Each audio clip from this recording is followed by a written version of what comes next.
Hey guys, Turam here. We're going to be ending this campaign, the Pathfinder campaign today, simply because I am not confident in running it anymore and some other stuff. So, yeah, today we have the rest of the party with us. We've turned into level 15. I'm going to be going over a bit of story. Um, if you guys want to listen, feel free. If not, just mute yourselves for a bit. So, is there anything else you guys want to say before we start, or are you good? We all good? I believe we are all good, I yes. believe we're good, yeah. Okay. So, the party. I'm just going to go over what should have happened, because it would have been a few more weeks at least to get to this point. The party would have eventually fought against some individuals a day ahead in the future in game at the large tree, having stopped the devils from invading. They would then be attacked by multiple sources, wherein they would have to stand their ground before eventually the son of two deities who had been forgotten to time would have been released. The party, overpowered by him, would have then be sent. Where is it? Can't remember which one it is. Yeah, sorry. Sent forward in time by Zira and another time mage, wherein they would meet an oracle who would speak to them, and they would investigate the area where Tirok would have fallen from the sky.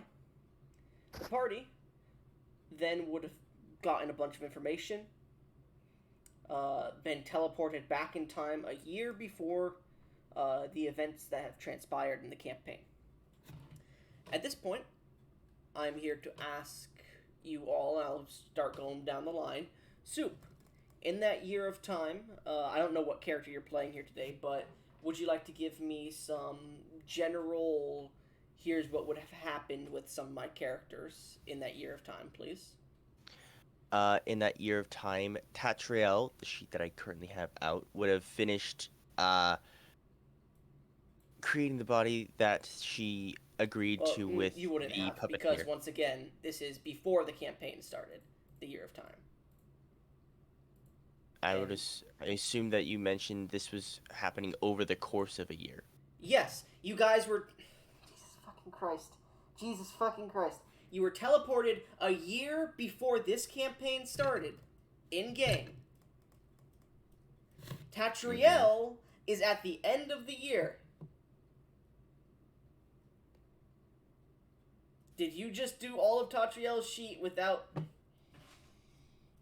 Yes, because you said to use one of my older sheets.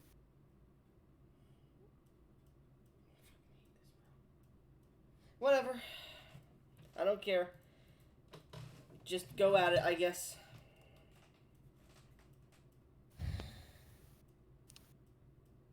Regardless, she would have finished that. Rankas, I would assume, would have figured out more clues as to why he keeps getting visions, Mm-hmm. and eventually come to a conclusion about that. What the answer would have been, I would not know, since that is entirely up to you as to where it would have gone. Mm-hmm. As for the investigator, he probably would have gotten to a sticky situation. Let's just go with that. Yeah, once again, out of character, Rankus is the only one that I could see really making sense lore wise and time wise. The rest of them out of character probably wouldn't be doing shit until after this campaign ends.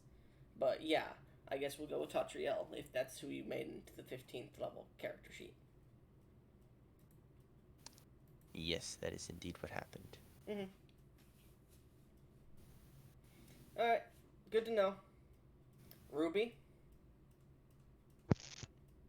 Invert would uh be doing mercenary work as always, keeping away from the city of Tirok for about a year.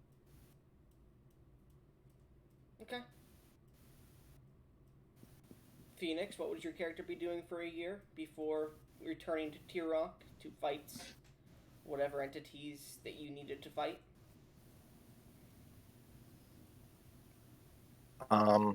Mostly, uh, going around performing while trying to study how the hell they're going to live.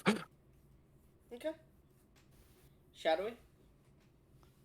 When Elsign got sent back into the past, after realizing that's what occurred, decided to take the time to train his magical abilities and find any powerful magic items that could assist him in the upcoming battle. Okay, that's fine. If you'd like to go into any more detail, guys, that's fine. But V, what about you? After realizing she now has a year to figure out how exactly she can stop this creature, would have spent a good bit of her time researching what she would need to do, and ultimately coming to a conclusion and heading out to obtain the items she would need. In order to, of course, make the coin to make sure she was able to afford some of the things she would need, she would go back to some of her old root worker practices, as well as, well, extra services if you had the coin. Mm-hmm. So, as your characters would have gone about their year of time, you eventually would make your way back to the city of Tirok, as the festival would have begun before the devil's release. Finding yourselves the day that your actual characters would have been ripped through the timeline and thrust into the future, you find your new selves much stronger and much more able-bodied in the middle of a combat against Sozin, the Forgotten, the bringer of balance. After a long, strenuous battle, you find yourselves victorious against this. I wouldn't call him a lesser deity, but not a prime deity. Let me go ahead and get some music started here. Damn, just Tavern Dance is literally all I'm seeing from the list here. You want me to grab something?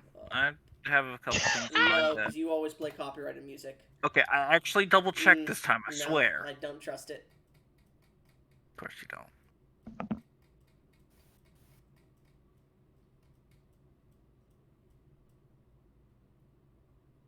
Music.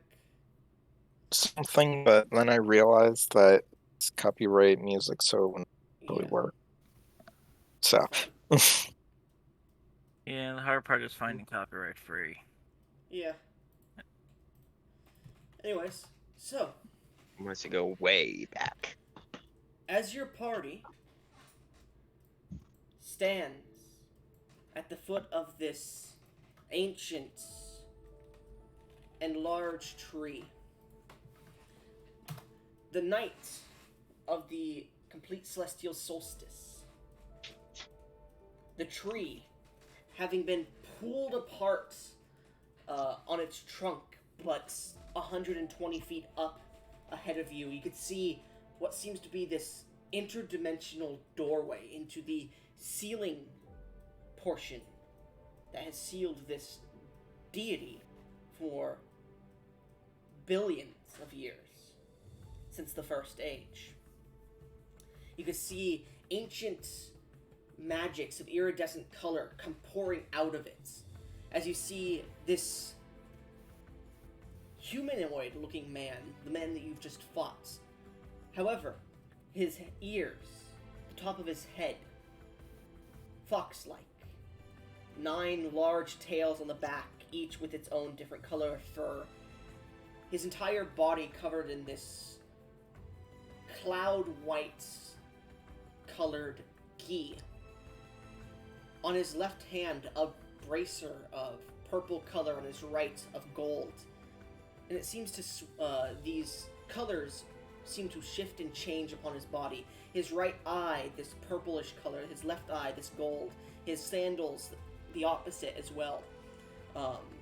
This man with long, flowing white hair, Sozin, a kitsune, who you have just defeated, stands there, staring at you all.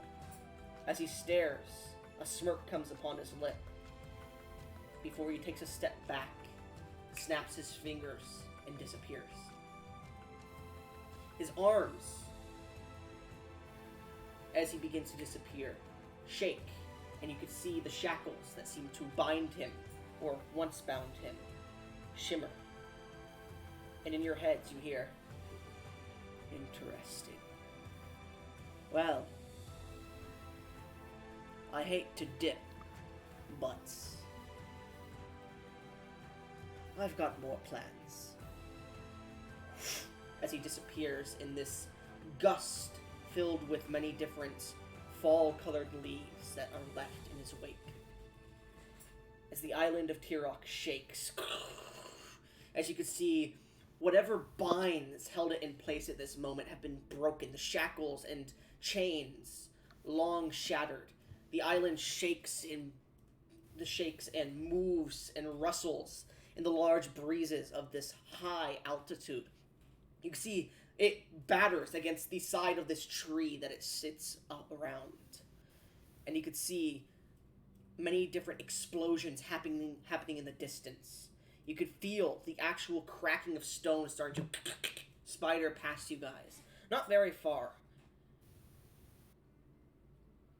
If you would like to do any roleplay, feel free. Well, this does not look like thing is good. You don't say. Here to stop the fate of the world or something. Yes, Time that for is the what final we've been told. battle. Yeah. How many times must my life become this terrible before it stops? Well, Tatriel, It's been so hopefully far. after we've defeated this creature, things will get somewhat better. At least for the time being. Depends on how we defeat it. There are two ways we can defeat it, and one of them will hopefully last longer than the other. Well, no, this is the Certainly. last day before the solstice officially starts. As Yeah. you I begin know, to speak but about this, I'm saying, Petra's saying she has two ways to defeat this I think creature. you said 2 days. That's my bad. No, ways. So as you begin to put your thoughts together and begin to tell the group about your 2 ways, you do look over towards the second prince of... Fuck, I forgot to say... Tirok, there it is, sorry. You look towards... Damn, what the fuck is his name? I can't actually remember it for some reason. NPCs. You look towards Rokin, who seems to be standing there, bent over as he just has this large hole in his chest, after him stepping in during the fight to protect you all at the end of it, seemingly breaking free from whatever plagued his mind. Continue, sorry. We need to see if we can help him in the short time we have before this thing is fully free. I will say, as you do say that, you do see, surrounding you, there is this just general mist of grayish black, and it seems to be swirling with the winds. It's not completely surrounding you. It's maybe about 3 feet off the ground, and it's almost translucent.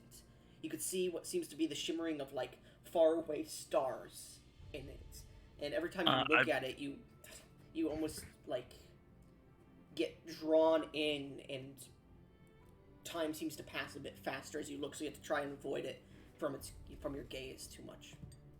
I will mention that earlier in the day, before all the fighting, I would have activated. I would have cast one of my spells already. What would that be? It is. Where is it? Energy Aegis. Gives me resistance to basically most damage types except for bludgeoning, piercing, and slashing.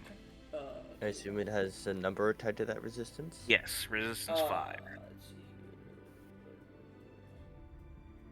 I also have resistance 5 to bludgeoning, piercing, and slashing, as well as resistance 10 to force damage. Okay, so as you're beginning to think about your next moves, you see your vision is always being pulled in as you take a second to look at this strange fog that permeates the area around the tree.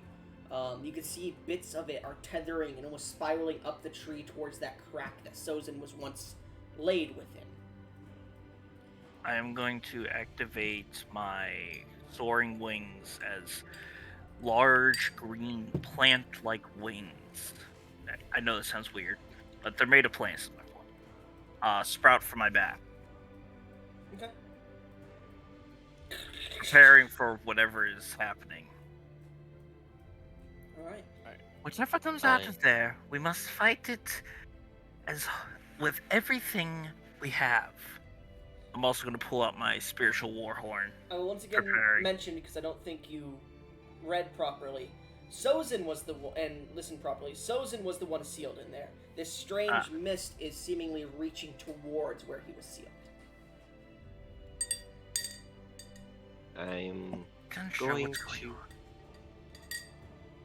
on. The tree is still alive, right? You're unsure at this point. It's been like an hour or two in battle, but does anybody else want to do something? Because V, you're like doing a bunch of shit right now.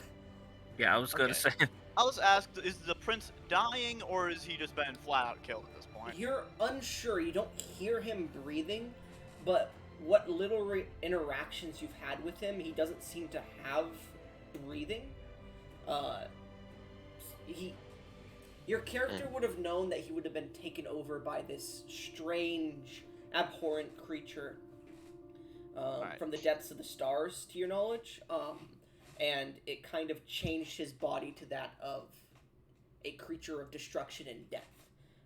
You're not sure if he's alive at the moment, but you do see like this blackened ooze dripping from like this large hole on his chest down to the bottom of the hole. So, I'm just going to ask, the prince saved us at the last moment, so he seemed to have broke through. I will say it wasn't at the last moment, it was halfway through the battle. So yeah, he sacrificed himself to save us, implying that he's free of the creature. Mm-hmm. In that case, I'm actually going to use my 7th level spell, Regenerate, on the prince to see if he... I'm going to touch him and cast Regenerate on him. Okay. You touch him, Yes, Phoenix? one thing I have is Soul Sight, which gives me Spirit Sense. So I would know if his spirit is still there or not. Yeah. If he's still alive, I do have Life Sense for 10 feet. Life Sense picks up a negative... doesn't pick up negative energy. The prince has never given off Life Sense since you got it and have been around him. So that would not really... So he hasn't registered as alive or dead, okay, because they're indistinguishable to Life Sense. Yes. Phoenix, your soul sense gets this strange aura around you, as if... Oh, I should also note that I have Soul Sight. Okay. So, your soul sights. Anybody with soul sight is what I'm trying to say here. Not just Phoenix. And not just Shadowy now. You detect a strange... you detect your friends' souls around you, but they're kind of dampened by the soul of a corrupt creature. A dark soul, if you will. But like a very blackened, not void of a soul, but a very corrupt and evil soul that you could just sense around you. It's like this heavy miasma that just almost hits you, and it seems to be intermingling towards the body of the prince, but it not ingraining itself. As if it's trying to, but can't. The prince, there is a small flicker of a soul still.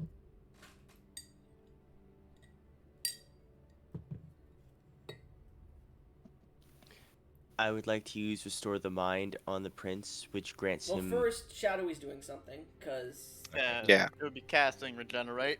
Okay, let me go ahead and pull that up, because I don't know what the fuck it does. Let's see. Can I?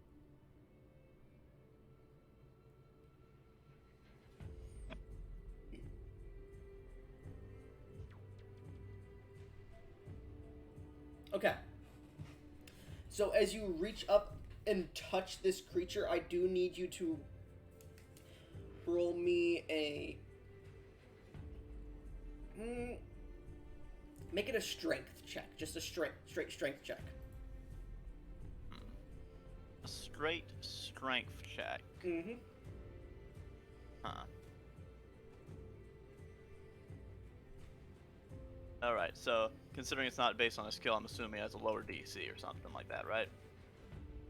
I'll say this. You want to roll low. Okay.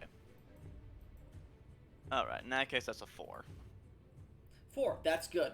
So, as you touch his body, you almost feel like your hand is pushing through sand.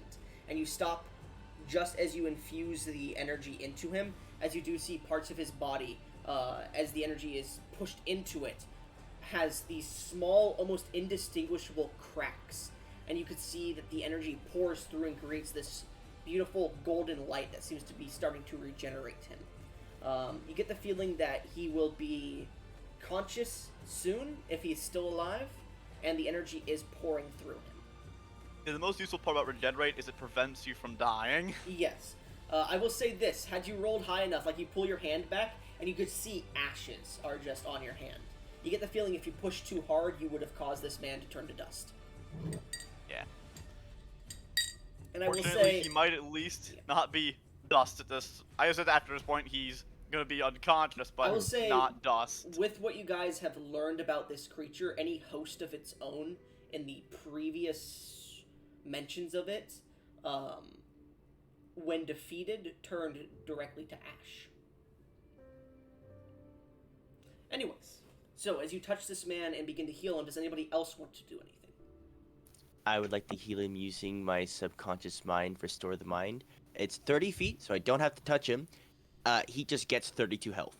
That's it. Give me a second. I need to check this up.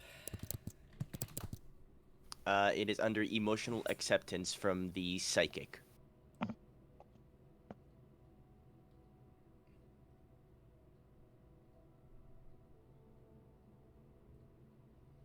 +1 status bonus to saving throws against mental effects until...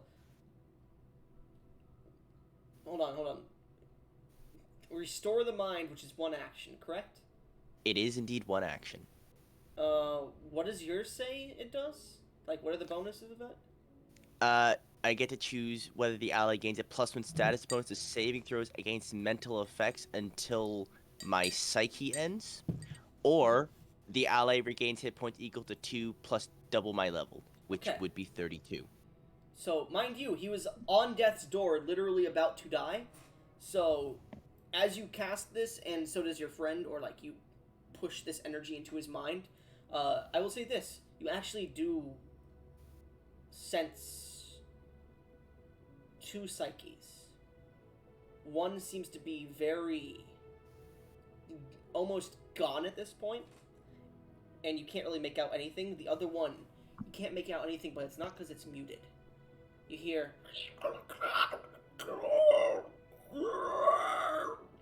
strange guttural noises and what sounds like,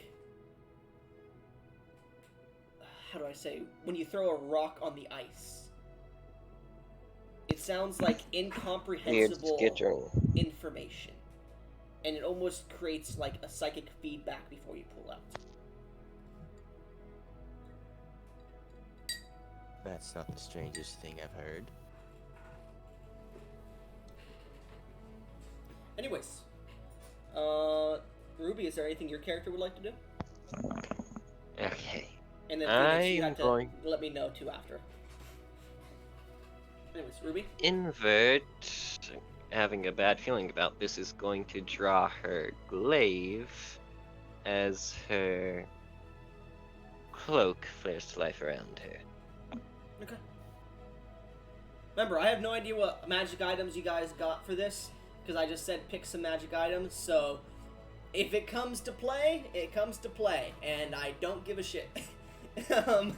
So, as your cloak begins to flare and you hold your glaive, you do notice your ears pick up the sounds of gibberish coming from the smoke around you as the tendrils are reaching into that pit where he was once sealed. Well, Sozin was. Phoenix, is your character doing anything?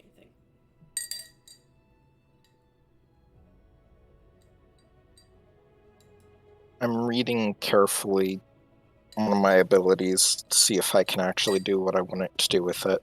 In the meantime, can I do a thing? Well, your character is still growing the wings out of their back and doing some other stuff right now. I'm trying to give everybody a small bit of time to do stuff, but I mean, if Phoenix is gonna take some time Alright, to read something. So But go ahead, Phoenix, go ahead. I'm just going to kind of unnaturally stare at them for like a minute. The body on the ground. You To mean use the prince's a body that's still on its feet?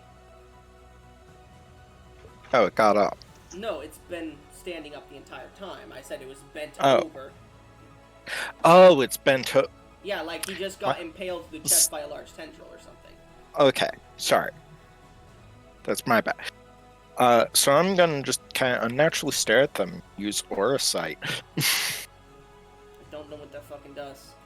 A lot of things. Okay. So it tells me their attitude, emotional state, and a general assessment of physical, such as what conditions or afflictions might have. And it says I might need to succeed a check to use it. Okay, let's go one at a time. What was the first thing? Their apparent attitude toward me. Unusable because they are literally near death. Yeah, I don't really care about that They're one. near a corpse. Next. I will say there's actually technically 2 psyches that you're staring at. There's another one that seems to be much darker, and that soul that you kept seeing, that dark soul, seems to be neutral but apprehensive towards you, ready to strike if it needs to. Next one. Then I get to know their general emotional state. Unconscious and looking to gleeful and almost as if on the edge, on the verge of greatness. As if they've been waiting for this. For something. And the third thing? And then I get to know a general assessment of their health, and if you feel sorry, I may need to roll a occultism check against a affliction or condition DC to identify it. Okay. The prince's health is not looking good. Are you sure? Yeah, I'm Yeah, sure. but the reason I'm doing this is I'm trying to figure out like what's going on. The prince's health, he's not looking good. Afflictions. Stabbed through the chest. Bleeding. He's being healed, it seems. Make me an occultism check. Okay. Where is Roken? Leodell, second prince of Tyrellian, open.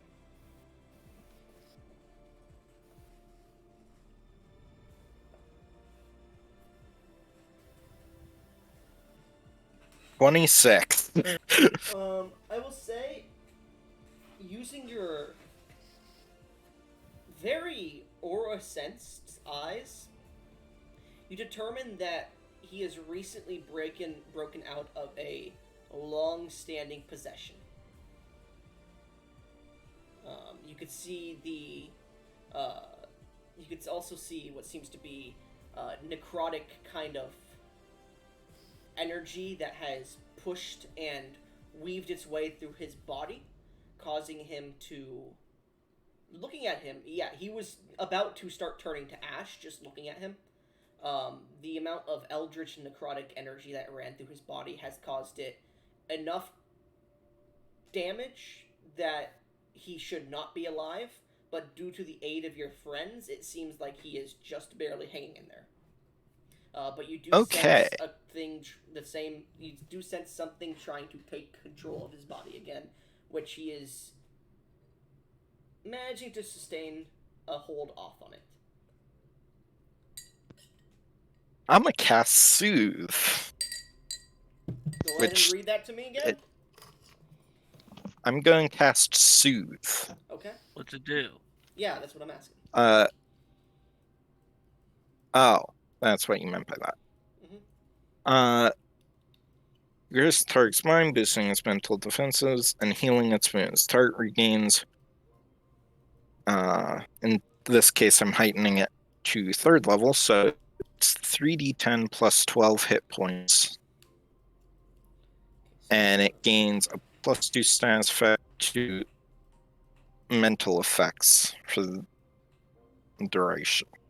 Okay. Go ahead and roll.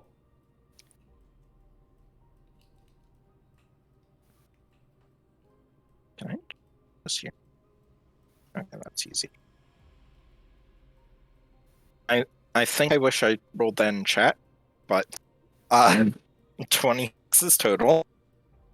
Man, you are lagging out heavily for me. You said 26, right, Phoenix? Yeah. Alright, Okay. you guys can see his wound is not healing in the center of his chest, but you can see that his body is starting to improve on certain parts of it. Parts that were looking like they were about to flake off are starting to harden a bit. But you do see a bit of that mist is starting to pour and pool towards his face. Petra, you wanted to do something? Yes. Okay. I am going to attempt to speak to the tree. Okay, so you Are you move. I alright? am the Lord. What is happening? So you move forward as you start to speak out towards it, and there's not a barrier, but there doesn't seem to be any recognition. The tree still seems alive, but there seems to be no mind to it. It seems whatever effects are happening to it at the moment are ceasing communication with you. I will say you do sense, you do see that the tree does have parts of it that seem to have less luster to them now. The leaves are starting to fall from its branches. The wind picking up is starting to pull a few of the branches off. The tree is not dead, but you get the sense since Sozin's release, it has had a bit less, I don't want to say life force or health, but it seems to have had a large amount of what was not powering it because it's not a machine, but energy, giving it energy and life force to an extent, just taken out of it recently. And you can see where that life force was once placed, the mists have already coalesced inside of it into the small, dimly lit interior of this strange portal, seal, whatever it may be.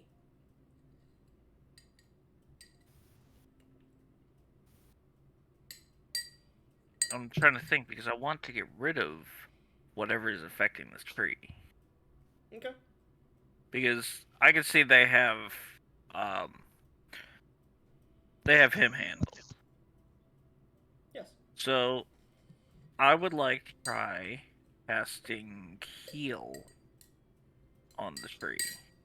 Okay, so you step forward a little bit more and you cast heal upon the tree. Yes. Okay, go ahead and roll whatever that is. Does it need to be a creature? Yeah, technically yes, it says. It does say one willing living creature or one undead. Technically, the tree is not considered a creature, more of an object, but it does have intelligence, which is weird.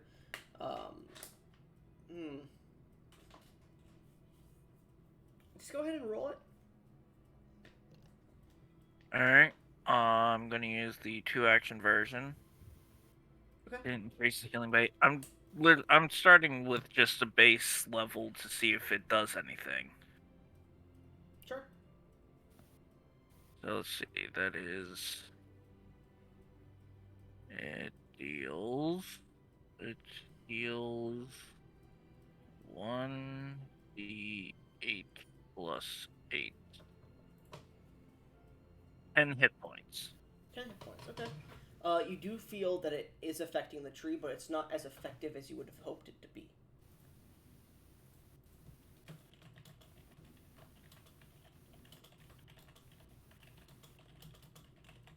I'm going to try again.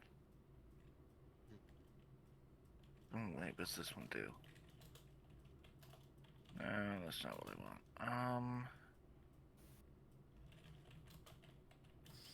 Don't worry about the fact that there's still a giant hole in the dude's chest. Y'all have that handled. I'm trying. If I recall right from my knowledge here, this tree helps hold up the entire fucking island. The island itself floats. The tree is more of a. The tree has grown to give it more leeway, so it doesn't need to float and whatnot as much. But the island itself floats because of an old stone called float stone, I believe it is. Yeah, and Yep.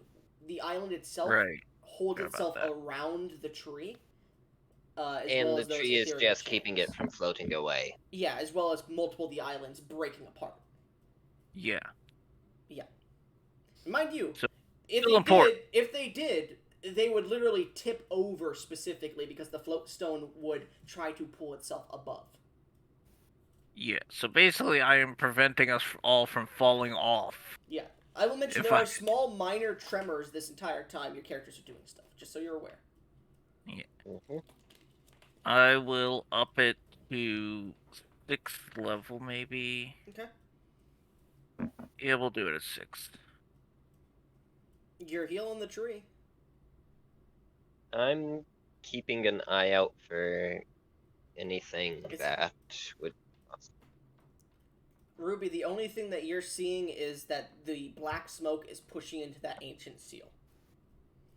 Is there by chance any way that you can blow away some of the smoke? The only method I have involves a bit of electricity.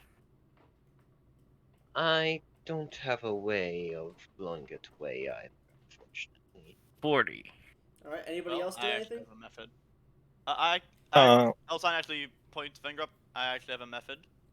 And Excellent. after he's gonna go over, and he's going to cast. Once again, please listen to me when I mention shit like this. The smoke is all around you, as well, all around this tree, it seems, within like a good 200 feet of the tree, and it's about 3 feet tall. It just snakes over and up and around the tree and pushes into that strange area.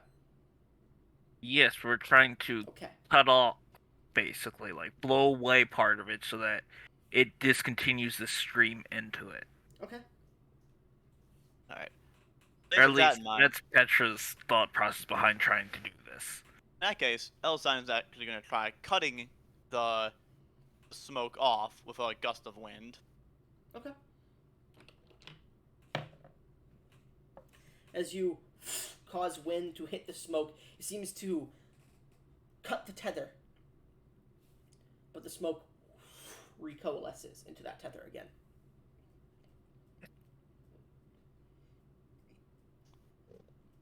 Elsign, make me a dexterity saving throw.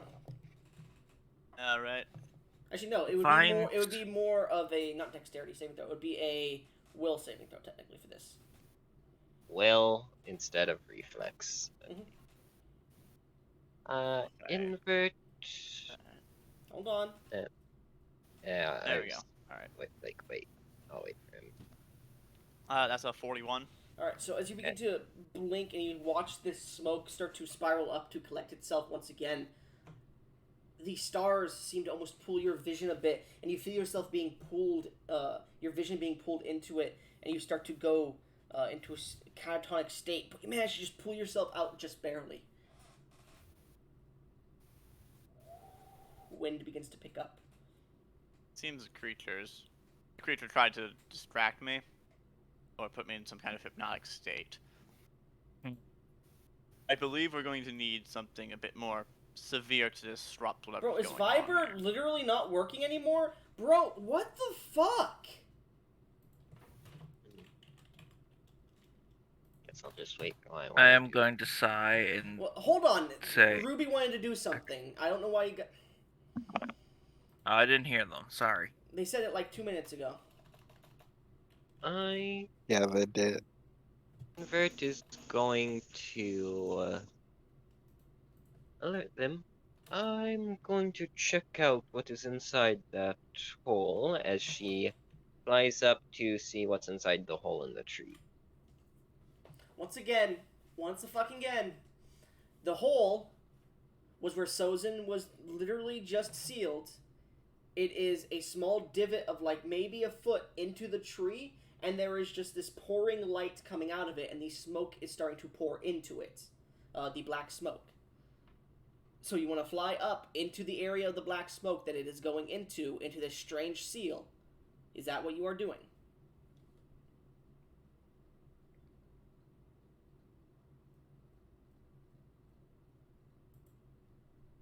Hello? Yeah, that's what I was gonna do. Okay. What the fuck? Hold on. What the hell is going on? I'm trying to give some fucking permissions to the bot because apparently one of the other bots doesn't want to fucking work.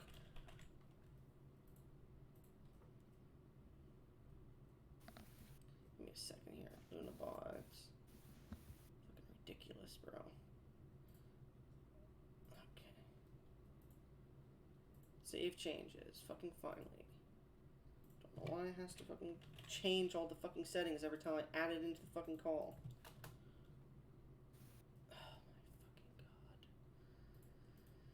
So you're gonna fly in?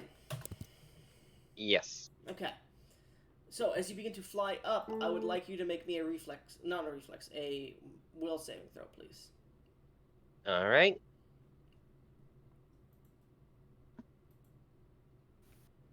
36. Okay. So as you begin to fly up, you push past some of this black smoke, and as you look at it, you guys all watch as... wait, how are you flying? My starfaring cloak. Okay. As you begin to fly up, you guys watch as Invert suddenly just stops moving their head around, and they just ram straight into the tree. Invert, you begin to plummet, and you're just staring at this black smoke as your vision is just being pulled into what seems like outer space. Mm-hmm. She is not stopping. She is plummeting. Oh. How far away are they when they start falling? 50 feet away and up. Alright, in that case, I cast Feather Fall. Okay, they still continue to plummet past the All right. point that you guys are at. Once again, there is a central point where you guys are at. The tree is about 30 feet away from the edge of the island on the inner edge. I have mentioned this multiple times in previous games. So she is falling past the island, and she's going to fall all the way down. Alright, in So that they case, I'm hit gonna the fly tree over. and so they hit a wall around the tree, or No, they hit the tree. oh, they hit the tree. Mm-hmm. God damn it! All right, well, I'm going to fly down to catch them. Okay, so you pick up in this strange wind, and you fly, and you dive down below the black smoke. Make me a will save. God damn. Okay, will save. Where are they? They're there. Right. There. Thought I would have been better at those by now. Bro, why are all the fucking music bots shit? Whatever, I don't give a shit. I'm playing on YouTube. 20 plus 34. 34. So as you begin to pass through the smoke, you manage to grab onto Invert's arms. And being within the smoke, you hear... Sleep, child. And you immediately go comatose as you begin to fall too. God damn it.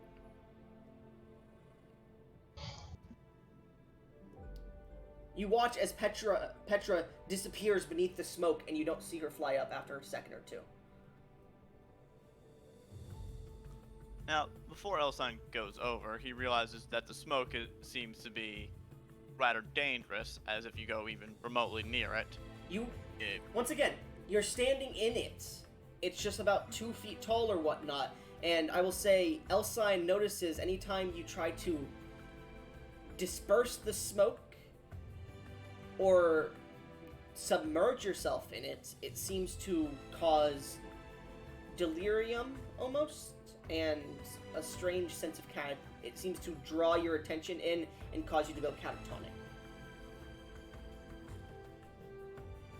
Alright. I feel like we should stop them from hitting the surface. Yes. Yes, we should. Alright. So how are we gonna do that without falling ourselves is the issue. Well, I can fly. I learned how to do that.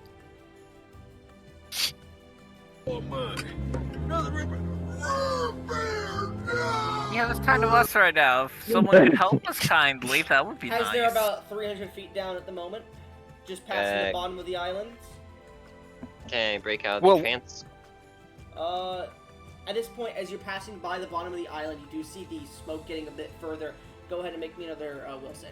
And same with you. Both Petra. of us? Yeah. Alright. Alright. Another will save soon. Gonna use my reaction to 35. proc the Starfaring Cloak. If there's a failure, I'm thing. going to use a hero point. That is failure, Petra. 2. And Ruby, go ahead and roll in chat, please. Yep. Nat 20 for 43. Okay. Because originally it would have been a 2 plus a 23, We'll just roll in but chat, I please. procced. So 33. Ruby, you still fail. Yeah. I Alright. had a feeling. So, Petra, as you guys are beginning to fall, you're about a good 350 feet down before you manage to push out of the catatonic state, and you grab onto Invert. Make me just an athletics check. Okay. If I have to drop them in order to save myself, I will. Invert is very heavy, and is carrying a lot of heavy stuff. They are much bigger than you two. Plus, Well, hold up, no, you're like Can I- 6 feet tall. I'm Wait, 8 yeah, feet they tall. are the larger Yeah. one. They are They're the larger larger, one. but they don't have as much mass as you. You have a lot more muscle, is what I'm saying. Fair So, enough. you said athletics? Yes, athletics. Again, if I have to drop them in order to save myself, I'm going to. 32. 32. Okay. You can hold them if you want. It's just gonna be a bitch flying through that fucking mist above you. You managed to Can I? stop yourself from falling. What, Phoenix? Can I see them? No. Or As I've mentioned, Okay. there is black mist. okay, I wanted to check if it was thick to the point where I couldn't see through it. So it's not Yeah. too bad when you're like next to it. Like you could see like maybe 5 feet in front of you, or like little pieces of stone that jut out of the small bit of mist that's around like up to your knees. It's mostly translucent, but as you like start to push towards the edge, you see that the further down it goes, it gets darker and more condensed. And as you do stare down and look at this, you do feel your mind starting to be pulled, but like you shake out of it. As you look down, you swear you see a swirling face of stars stares up at you before disappearing into the mist. Okay, whatever this stuff is, it's very, very bad. You guys suddenly see a bunch of the mist gets pulled almost like a vortex towards that seal in the tree.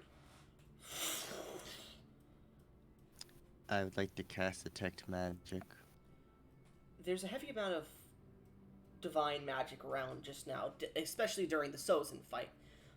But you do sense that divine magic is being purged by this ancient eldritch magic that is seemingly being pulled towards the seal. Before you watch as all this magic is, all this mist, is pulled and disappears into the tree. I'm going to Can I try to wake up Invert? Because now that I know that they can fucking fly on their own. Let's continue with the rest of the group really quickly. So the rest of the Okay. group seeing this and seeing your friends are not here and they fell down probably a bit. Is there anything the rest of the group wants to do? I'm just gonna go fuck it and jump off the edge, All right, you jump off but I the want to edge. do it in style. Okay, roll me a performance check. You just find an excuse to use performance check, Phoenix. Yes. Come on, I'm a bard. I have to use it every chance I get. Fair enough. That is a 50 performance. A 15. 51. Okay, yeah, you guys watch him Holy do a double front flip, then reverse to a double back flip as he's like within seconds as he jumps off the edge. And just starts diving down. As you start to dive down, you are parting past what little bit of that black smoke remains as it passes by you towards the hole. And as you do, you sense glee and malice. As you suddenly see the other two, and as you are falling fast, you are about to hit them as you see Petra like trying to shake awake the kitsune. Petra, you're like, this isn't working. You look up and you just see this Birdman falling towards you at Mach speed. Yeah. Fuck, fuck, fuck. I open my wings and begin to fly. Okay. Let me just go ahead and roll to see if you hit them. Alright, I need Fair enough. Petra to make me an athletics or acrobatics check here.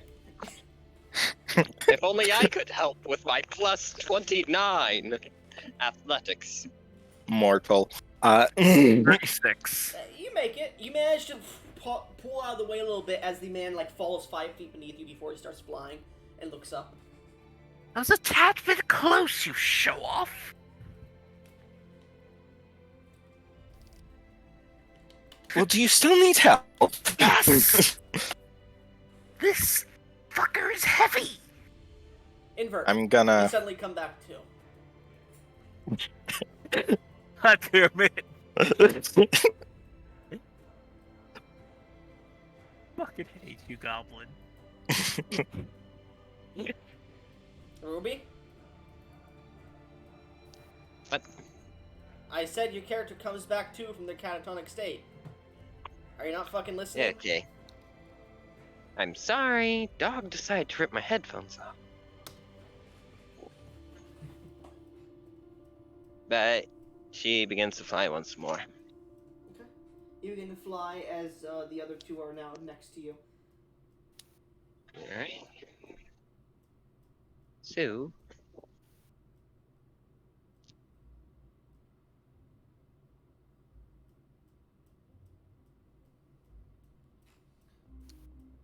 Well, I guess we let's should go head back up. now. Yes, we should. Gonna start flying back up. So guys, But what was that roll for? as you guys begin to make your way back up, the rest of you who are at the top, Soup, Shadowy, you watch as the fucking weird Birdman just fucking does an awesome sick trick and jumps off the tree, and you guys are left here to watch as that seal seems to start glazing over with this black energy. Well, Tatriel, It's moving very slow. I believe this is what we've been waiting for. Do you have any ideas? At the current moment, no, but I'd rather not be here when it explodes.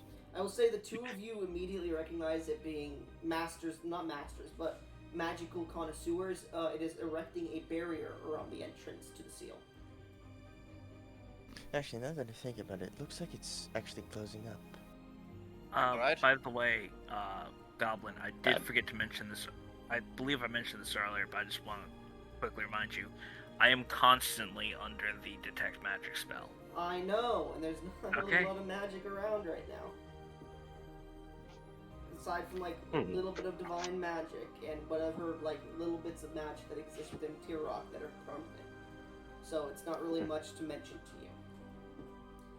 Anyways, the other two continue. Seeing as this is closing up, I look over to Tatriel some more as I say, do you think we should make our way in? Or at least try to spell it?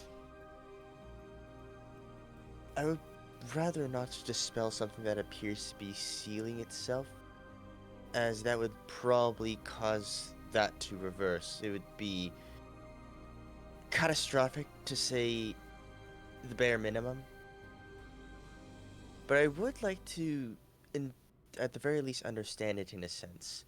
However, I'm going to look over the side that everyone else seems to have fallen off of. First off, those three are idiots. They seem to And be we should flying probably back wait up for there a them good like first. 20 feet beneath you. They don't hear you. I will say, as you two are standing here, and the rest of you would also notice this, the winds are picking up and buffeting the island heavier. Um, the air is getting a bit chillier, and in fact, on any of you with, actually the only two of you who have wings technically, the two of you are starting to notice small icicles are forming on your wings, making it a bit harder to fly. Problematic. Which wouldn't be Indeed. all too weird in the winter season like it should be, but this is weird because this usually doesn't happen around T-Rock due to its magical enchantments. Say that it is not normally this cold. In order to help counteract this, let's see, how long does this last? Well, you're about to land anyways. Okay. So, as the three of you manage to get up to the top and land on the area outside of the tree, you look up and begin to see that barrier has fully glazed over.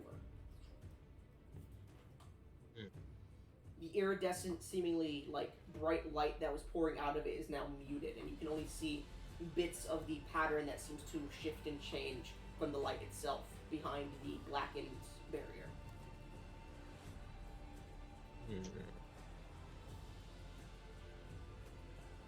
You guys hear the prince's body collapse to the ground. I'm going to look over the prince's body. He is still alive, it's just... You get the sense that his vitality has been returned to what it needs to be to come back to consciousness, but there is something strange about him. Looking at him with your aura sight, by the way, Phoenix, there seems to be something destroying his life force as it's being replenished. As if it's not draining, but physically destroying it. Well, that's really fucking weird. I think I may know the cause of that. You don't even know what I'm referring to. What I- is weird? Oh, as he's becoming more alive, he seems to be dying at the same rate, I think. Makes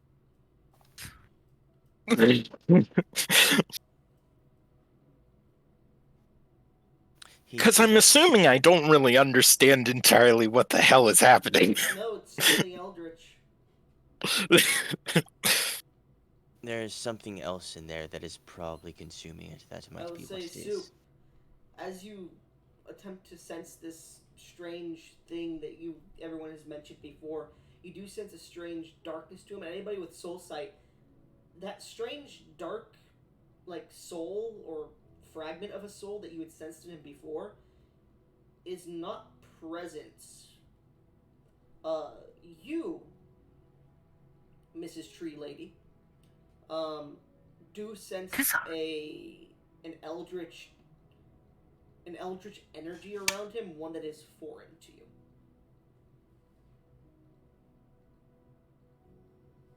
Something not of this world.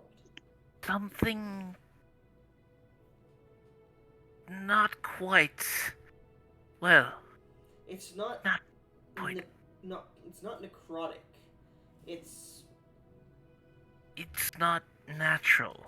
Not for this world, at least. There's something around him, I can't quite tell. I'm not familiar with it, is my point. But I've been around a fair share of magics. I don't think any of us are familiar with it either. Unfortunately not. It's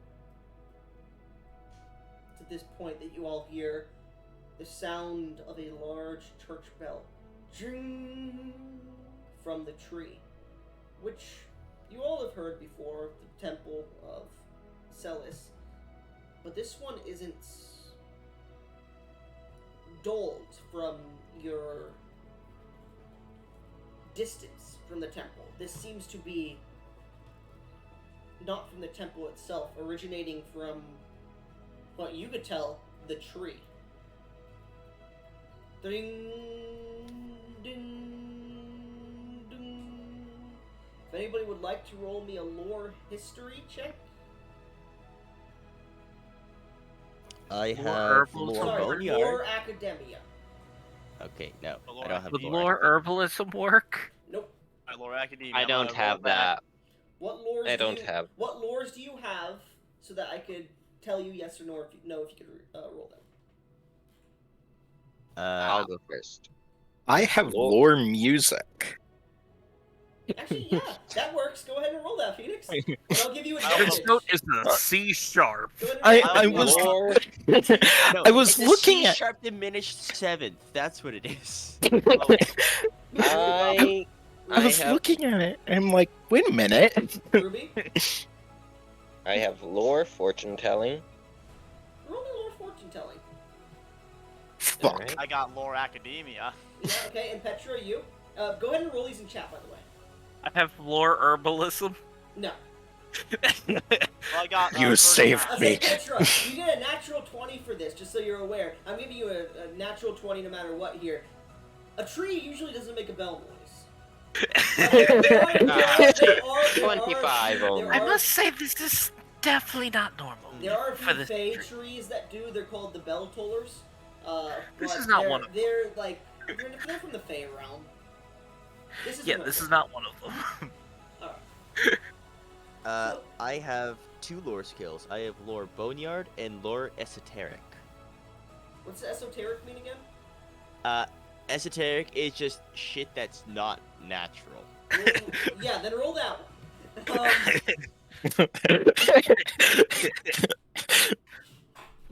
Alright, Lore. here we go That's with not my legendary proficiency in lore esoteric. 43. So, starting with you, Ruby. Ruby. Mhm. The tone seems to shift through your ears, and as you start to listen to it, it definitely brings with it an omen.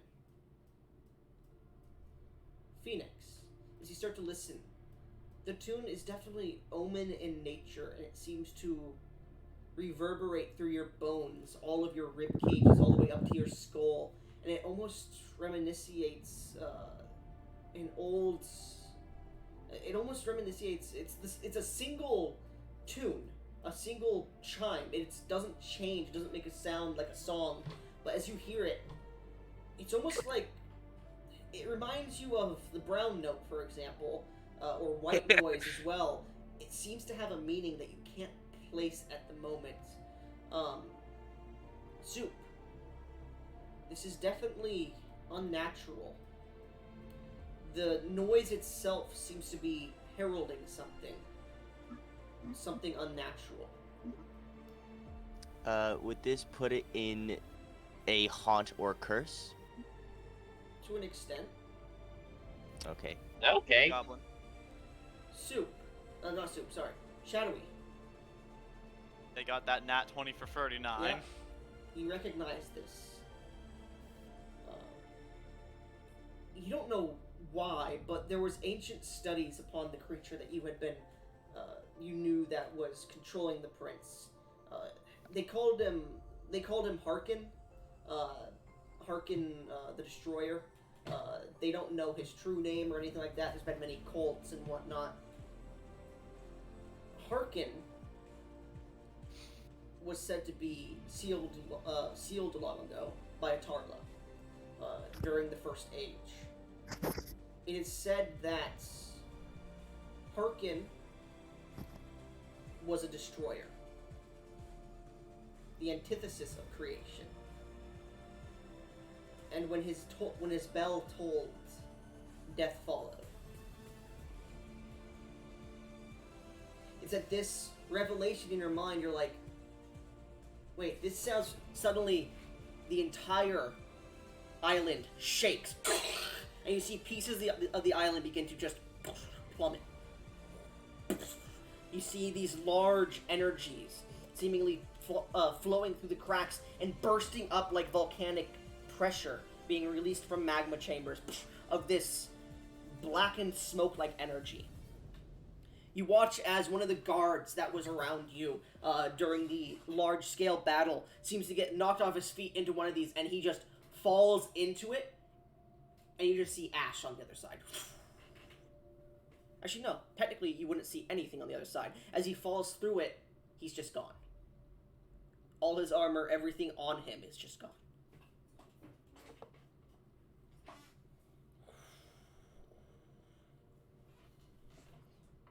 This isn't right. You don't say! Yes, I know! Ding. Oh, I think I get what that thing is for. Ready yourselves. Harkin comes. I quite noticed. I just pull out a waffle iron and clip it to my belt. This will be relevant later. What? This will be... So, is there any other preparations your group would like to make? Yes, I'm going to cast Flame Body. Or Fiery Body. Okay. Man I'm turns also- into the Human Torch. So, I'm basically, going to yes. rage and go Titan I will stature. say, actually, Shadowy, as you're starting to think, Harkin, in your studies, never showed a physical form. And you start to recall small studies of Sozin and his prison in divine nature. Your studies of this tree, why Sozin was imprisoned here, being a point of divinity and creation to this world. Roll me a sense motive check with advantage here, or fortune, I guess, Shadowy. That would be perception. Mm-hmm. Alright. I'll allow you to use intelligence here, technically. Oh wait, intelligence. Yeah, intelligence Oh. instead of wisdom. Actually, I have a higher wisdom, so I'm going to use that. Okay, yeah, you can do whatever you want, man. Alright, with that, that's a good old... that's 41. He's not trying to hide it. It's 2. Technically, that would technically be a 39 with the 2, but let's continue. So, as you start to think, you get the feeling you know why he barriered that hole. A creature of unknown origin, bringing destruction to a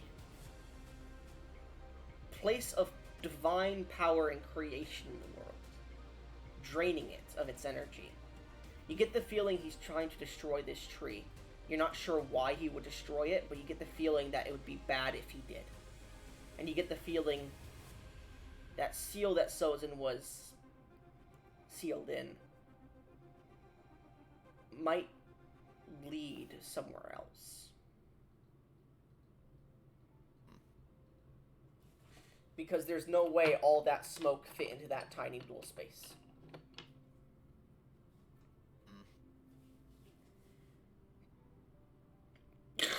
Guys, I also have an idea. It might be a bit mad, but I think Harkin's is sealed off the tree because he's attempting to destroy it.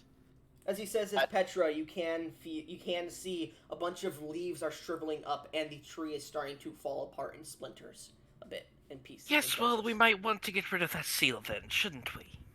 Well, best thing, I believe the seal might lead somewhere. Perhaps where Harkin is. Alright. So we need to go inside the seal. I believe so. Well, Then let's get in. only Who needs one to be way carried out inside? now. I assume it's possible to get to the seal with a 5-minute flight spell. Yes. It's All right, like I will not cast. even a minute. It's like 10 seconds. Yeah. Yeah, I'll cast fly on myself and start floating my way up there. I don't Okay. have wings like all the rest of you cool people. I Oh, don't no, I have have a wings cloak. either. I have a fucking cloak of magic. So nobody needs to be carried? I don't think so. No, I think we can all fly No. in some way. But this is my one-time use flight spell, Okay. kind of. Okay, We all fly Shane. towards it. So you Game, I all was begin really to hoping for some Tommy Mommy flavor. I am Fly- huge in inside. size right now, by the way. Yeah, as you all begin to fly up towards the hole, the large kitsune, Invert, you do sense that celestial energy you sensed off Sozin as being a kitsune yourself. And the closer you get to the tree, the more you feel it. As you guys eventually get to the barrier, and it's like this maple syrup kind of congealed, blackened barrier around the entrance. As you push up to it, and one of you like just pulls out a small piece of wood and puts it on, as it touches the barrier, and you like push it, it seems to almost like when you put a pencil up to a like a sanding belt, and it just disappears. But Yep. there is no remnants of anything left as you push up the wood to it. I'm gonna take the shard of broken metal and green chain link that I got from the Oracle in the future and press that against it. Okay, as a DM, I'm gonna say don't do that.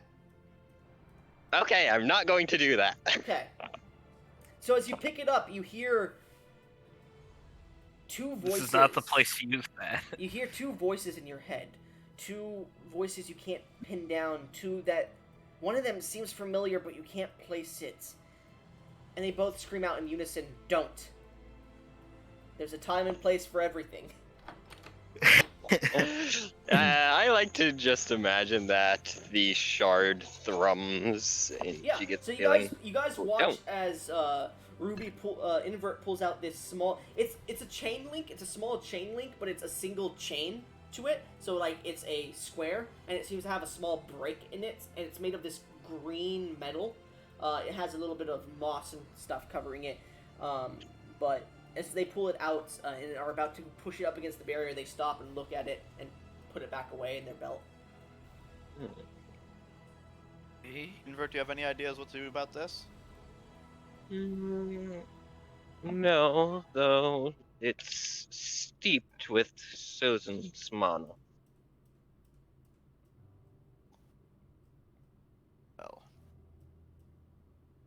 Well, if no one has any better ideas, we might just have to try dispelling this.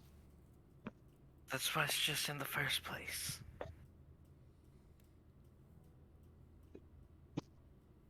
Yeah, it seems to be our best choice.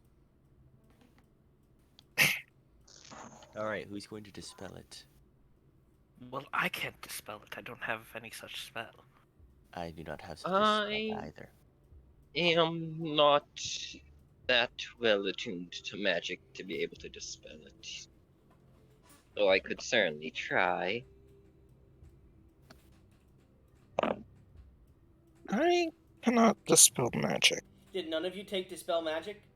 Well, I have No. dispel magic. That's the thing. So with that, I am still barbarian. The only spells I have are from feats. with I that, couldn't find dispel magic. I don't think bards get it. with that, you see Elsine begin to just twirl his staff about as he seems to be readying a spell. I'm gonna upcast spell magic to 8th level. You don't need to do that. So just cast it at his base. so is this the Oracle saying this as well? I will say, as you're like, I mean, if you want to cast it at 8th, you can. You don't know what level it is. Unless you want to try to. I'll say the detect magic that's constantly up with the tree girl. You get the feeling it's not high level magic. It's just So, eldritch Petra, magic. tell me it seems It's to be relatively low level magic. Yeah, so you it see him like shouldn't be starting to craft a terribly high level difficult. spell. He's putting multiple magical circles and different things there, and you're just like, It seems a little bit excessive. It's not that high of a. It's not that powerful of a spell. He goes, oh, and he takes a few of like these discs of magic that he's just turned into like spell fragments, and he like just puts them all together and like pushes them down, like folds them and puts them in his back pocket. Yeah, so in that case, I'll cast a spell magic at its base level of level 2. Okay, yeah, a level 1 effect, mind you. So I'm not gonna make you roll or anything because I don't know how dispel magic works here, but I'm just gonna roll with it. So you guys watch as he just like pushes his staff forward, and you see the black magic barrier is pulled to the sides, and you may now enter, if you wish, into the bright light that shines out. Let's get this over with. Who's going first? I say the kitsune. All right. Guess I'll head first. All right. Uh, So the kitsune. I- Mhm. I'll go in after the kitsune since I do have a reach weapon. All right, the kitsune reaches Oh, yeah, forward, and you guys watch as the. I do too. So as the.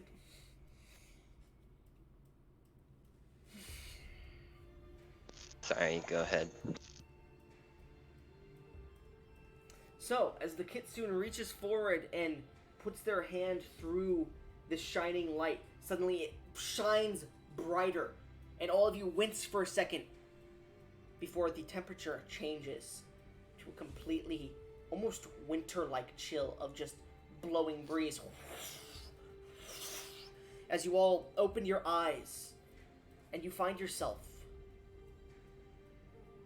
in a sea of stars, where you can see just in front of you a single 15-foot wide, on all directions, small hill covered with leaves. On parts of the hill, you could see some of these leaves are decayed and dead and blackened and browned and missing parts of them. On the other side, they're just completely golden and still full of life. You can see a large tree in the center of this small little hill, where you see half of it seems to be dead or dying, and the other half seems to be very vibrant and living. You could see energy swirling tempests surrounding this area about 200 feet out in any direction. You see the large, strange, iridescent colored sky that you were looking up at not just but a few minutes ago surrounds you as well. The tempest seems to pull inwards more as it starts to get smaller and smaller, eventually to 100 feet, and you guys realize it is starting to close in. You also see, in this area, around the seabed of stars, this black mist is surrounding, almost like an ocean, around this small island.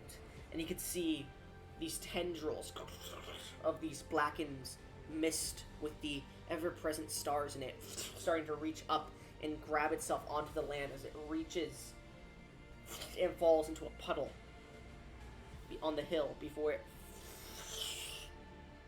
begins to grow, and you see rising from this puddle what seems to be an amorphous body with multi-shifting faces that seem to pop out. They almost look like someone putting their face through felt. They have no details to them besides the stars that float through them, and all you guys can hear from this distance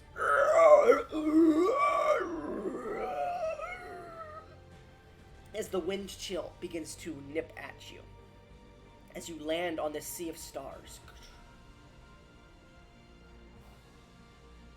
I mean, I'm literally covered in fire, so I think I'm okay from it being cold. Yeah. I can survive comfortably without breathing in the void of space and in severe or extreme cold or heat. Okay. I will say it is like near below zero temperature to you all, so you still feel it. It's just you can survive it at the moment. Probably aside from Elsine, who's probably freezing his tits off. Oh yeah, I actually have the same exact cloak as Me. as in. Ah. Well, I know Soup doesn't need to worry about that. Wait, why? No reason. Anyways, Petra, you good with cold temperatures? I'm literally, my body is literally made of fire right now. Okay, good. And what about Phoenix? Fire too? Or you guys just look. You guys just Phoenix, look are over you to the Birdman, and freezing? he's just like in an ice cube. Just Well, like then he again, flaps his wings and you hear the feathers clink together. I am essentially wearing 3 cloaks right now. I think I'm probably fine. He falls down. He gets knocked prone, and all you guys hear is. You just hear. I just like to Right. imagine it that this cold blast just comes towards us, and the camera just quickly cuts between each of us, just unaffected, and then it just pans out with 4 of us. Like, hang on, what about him? Camera pans over, just a block of ice. Hold up. Look and speak. All right, let's Hold on. speak. Why is it a GIF? I don't know. It's the first one I found. Anyways, I'm assuming that. Never mind. as you guys all sit here, you see this creature is starting to make its way slowly towards that central tree. If anybody would like to roll lore religion or lore academia, Religion is an Can actual. I roll an skill. actual religion yeah, you can check? roll a religion check. I will unfortunately say- don't have proficiency.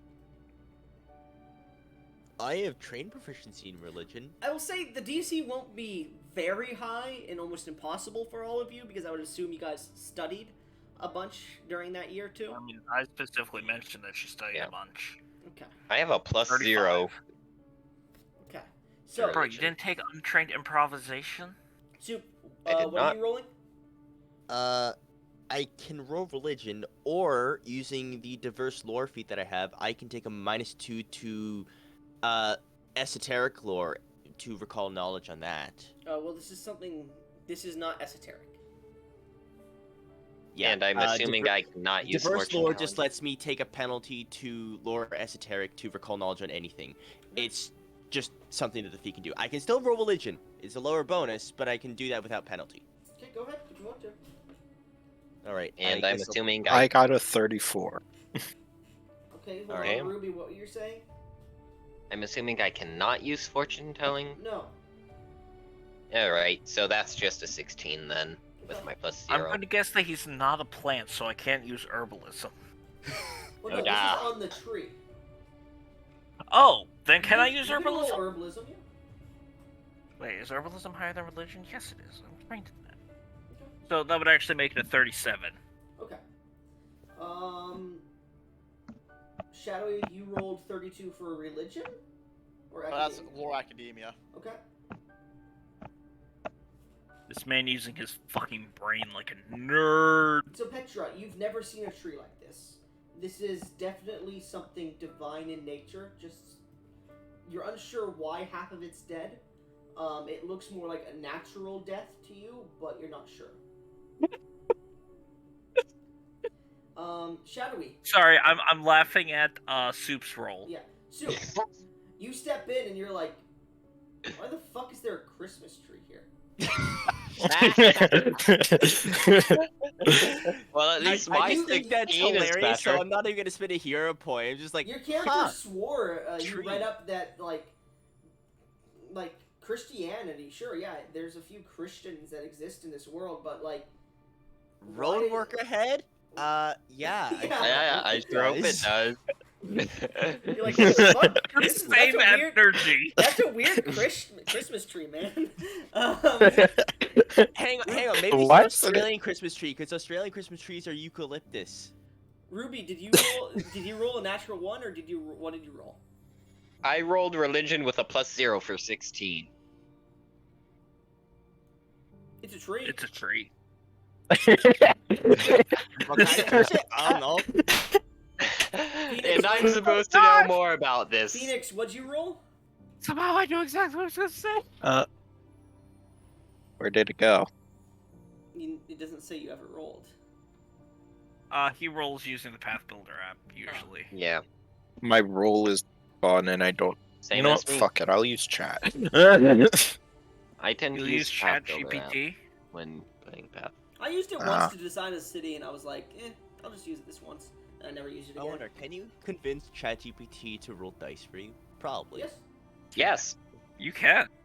Damn, Yes. I think that's worse than what I had, but there you go, 31. This is definitely a tree of some note, but you can't recall the information that you should know about this tree, probably. Butterfly sponge. Meanwhile, Yeah, this man is walking towards it, Shadowy, likely with malicious intent. you rolled a 32, which was the DC. um, Bro, I Shadowy, rolled a Literally no 37. way I could get that. You rolled herbalism. Good point. I said lore, academia, or religion. Herbalism's gonna give you different information than that shit. Fair enough. Literally no way I could have done You got a gotten that. natural 20, yeah. Shadowy. Even then, it's still a failure. No, it's not, because I do natural 20s that are an automatic success, dumbass. Oh, Shadowy, I forgot. as you look at this tree, you don't recall the name of it, because they don't mention the name. Some people call it, fuck, now I'm forgetting the lore for this shit. I'm pretty sure some Shut the fuck some up. called it. Some people call it, fuck. I just had it in my mind and I had to tell Ruby to shut the fuck up. Now I can't remember. Oh, God. What is it? It is an ancient, to your knowledge, from what you could study and find, from ancient ruins and whatnot, it was used as a symbol of an ancient, and this is just what you could find and may not even be true of the what people assume would be called the First Empire. It's a tree that seems to worship two ancient, long forgotten deities of life and death. And it seems to be a binding agent to what they refer to as the cycle. But that's all you know. And So you this see, tree is related to the cycle of life and death. to your knowledge, that's what you could assume from what the ancient esoteric texts mentioned. Sure that he doesn't get to it. Noted. He's already like about 5 feet from it. As he's starting to Okay, reach out towards Hey. Rose of Thorns! You see this How like far away is he from me? tendril-like hand is starting to reach out, and you can see it splitting off to like multiple other tendrils. That's creating this large hand. How far away is... Let me fucking finish. I was about to tell you. He's Sorry. about 70 feet. Okay, Rose of Thorns. Don't know what He that is. needs to make a... Wait. No, wait, that's an area of burst. Hang on, give me 1 second. I'm thinking of a different one. Give me 1 sec. I have it here. Where is it? Nope, too low. Where is that one?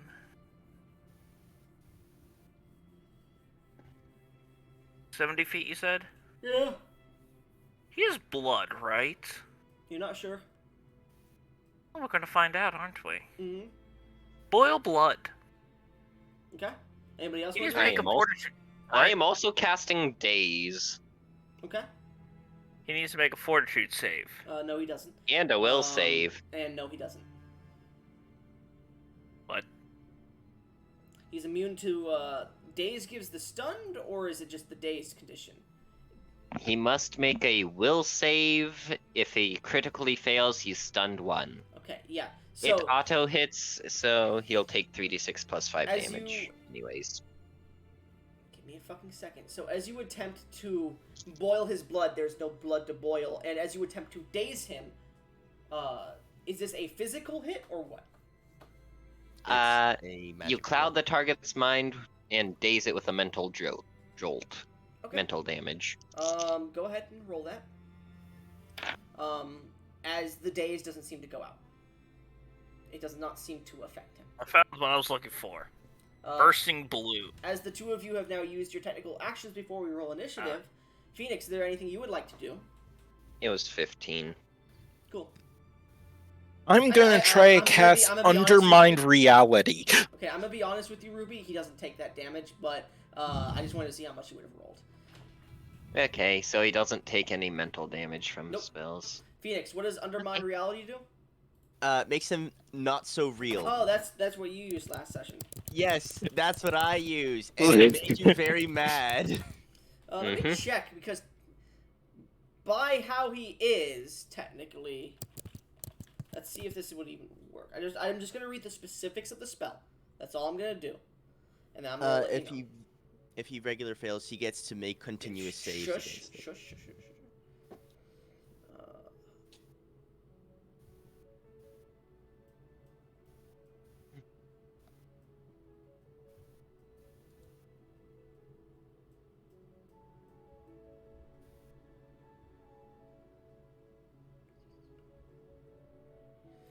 So, here, I really don't want to give shit away about him, is the problem. But I'm not sure...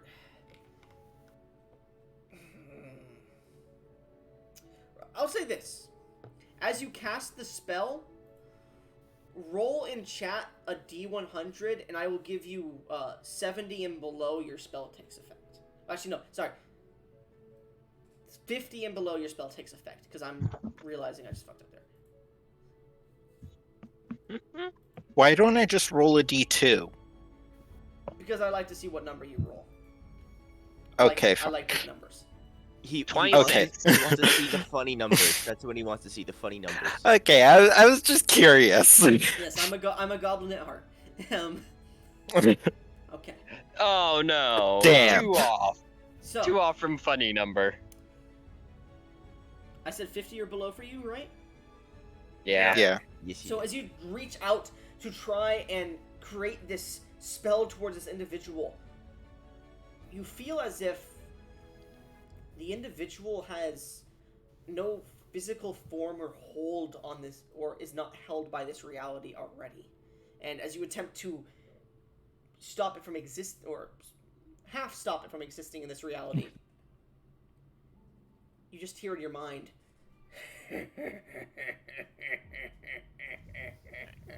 I'm going to be I'll say honest. the spell is not used because you feel that you cannot target him with it. Okay, so I'm just gonna say that I never thought you feel like you cannot make him semi-real is a line I would ever hear, something like that. I don't remember exactly what you said. So you feel that he is, though he is physically here in this reality, he is... I'm not going to give you that lore, never mind. You get the feeling that the spell will not affect him, or it has less of a chance to affect him. You're not sure why. More of his but- body is outside of this reality, in essence. Yeah, we'll say that. Shadowy, is there anything you wanted to do? seeing that this creature is about to touch the tree, and the platform, the island he's on, It's about covered 60 in feet in leaves. front of you. Yeah, it's about 55. And it seems to be 60. covered in leaves, right? Yes. And Both that dead those and leaves alive. seem to be covering stone, No. Dirt. dirt.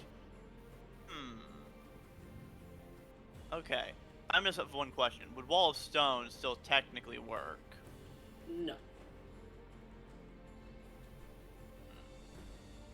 Well, Actually, wait, wall of stone, do you need stone, or what is it? If you shape a wall of solid stone, you create a 1-inch thick wall of stone up to 120 feet. So it does imply that you create it. Okay. Yeah, you can create one. So You can- as he's about to touch the tree, Mhm. a wall of a wall of stone just appears around it. Okay. This wall of stone suddenly appears Minecraft style, and you see his hand pushes against the stone, and it begins to almost ichor outwards across the stone, growing even larger and spiderwebbing across it. Ruby, is there anything your character would like to do? Wait, real quick. Wait, no, Ruby already went. I- Sue, sorry. Yeah. I was like, do you I realize? need to let my dog out because she's going nuts. Mm-hmm. So I'll be back. No problem. Yep. Soup, is there anything your character would like to do? You guys are all on this ground of stars, by the way. It's almost moving like you're standing on a strange waterbed. I really Can't wish wait to I approach cast what I them. meant to cast instead of what I actually casted. Well, now you know that he has no blood. That's Yeah. true. Well, seeing as Looks like he has no everyone blood. is casting their own spells, I may as well cast a spell of my own. Warp Mind. I would like him, or whatever it is, Mm-hmm. to make a will save. What does Warp Mind do? On a success, it spends the first action on its next turn with the confused condition. On a failure, it is confused for 1 minute. And on a crit failure, it is confused permanently. Alright, so as you cast this spell at him and attempt to warp his mind into more of a confusion, you almost feel the spell backfire onto you as you have to shake off the confusion from your mind for a second. You get the feeling mental strikes aren't going to work as well against him. Well, there goes that spell slot. And if that is... Actually, you know what? I'll roll just for the hell of it. But yeah, he would have rolled like a 39. Okay, that would have been a normal success. Yeah. So, I'm just letting you know that's what he would have rolled and whatnot. This is a destroyer. Anyways, so as you all create these barriers from him getting to his goal, it seems you all hear in your mind, "Fine. I was gonna come for you last. But looks like..." And you can see this form of gelatinous, just fog and blackness with stars in it is jingling like a fucking liquid jelly. And you can see it has multiple faces pushing out that are detailless, that are screaming in agony as he's speaking into your minds. What the hell did I miss? Nothing important. He just threatened us with our own lives. As he's going to start screeching, I need everyone to roll me will saves for your initiative. Ooh, We'll save for my initiative. will save for initiative. Mm-hmm. Now I can add a +2 on that. And he's going to because roll incredible intimidation. Actually, All right. Not good. Oh shit. All right. I do That's have 42. incredible initiative, I'm so gonna use a hero point on that. Yeah. I have incredible initiative, so I will get to add a +2 to my initiative on top fine. of what my normal bonus is. That's fine. Nat Alright. 20 for 45. Alright, so if anybody else gets a 45 and on nat 20, you go before them. That's what I do with nat 20s on initiative. Gotcha. If I you still go on have a 20, higher- questions. Alright, I got a nat 19 for 42. well, I'll ask in a second. So, Soup, what did you get? I got a 42 myself. Okay, I'm gonna use one more hero point. okay. I got pretty low. Ruby, what'd you get? Nat 20 for 48.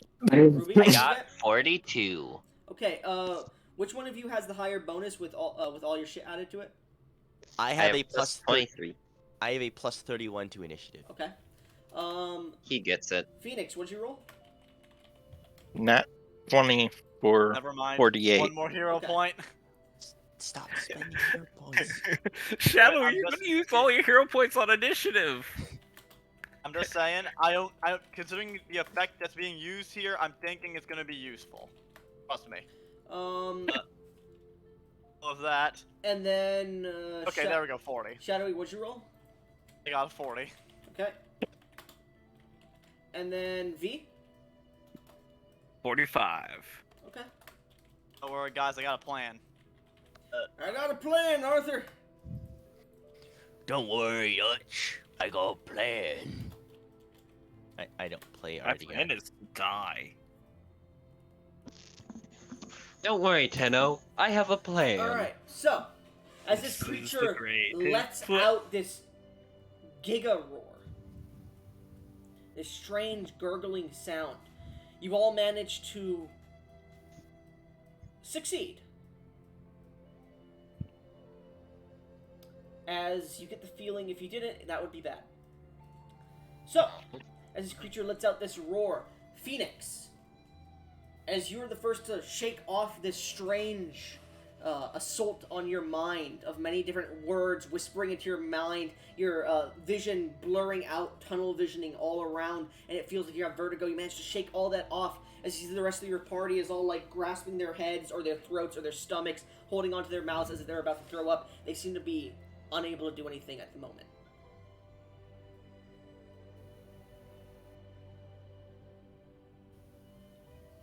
You hear a dung. What are you doing?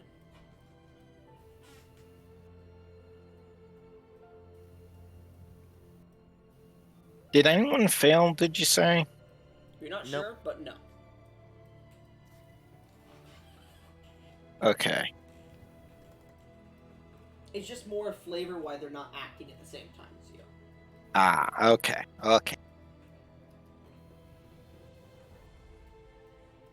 You like cough up a little bit of black mist from your mouth and like spit it to the ground as it becomes more solid and just joins into the stars.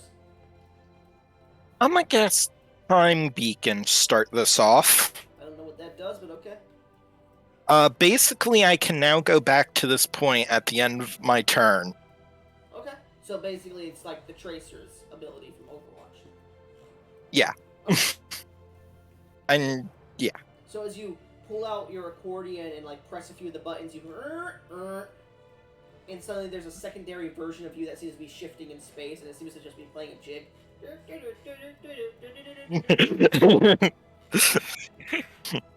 It's like doing that fucking Russian dance where it like kneels down and kicks its foot out. We are seeking. Moscow, Moscow, Moscow. Anything else on your turn, Phoenix? I'm going to And try. you, your entire group is within 5 feet of each other.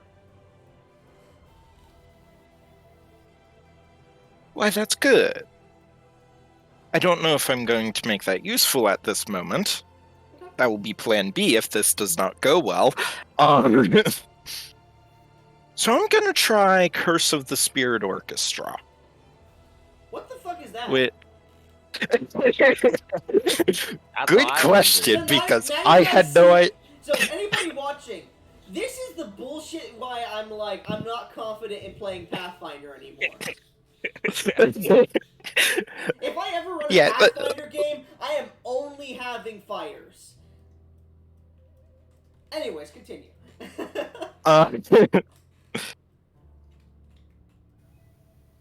So, in short, what I do is I summon an orchestra at target creature, which basically plays the most unfitting music it can to impose status penalties. You just start to hear, But so so Except spooky. it needs to make a will save.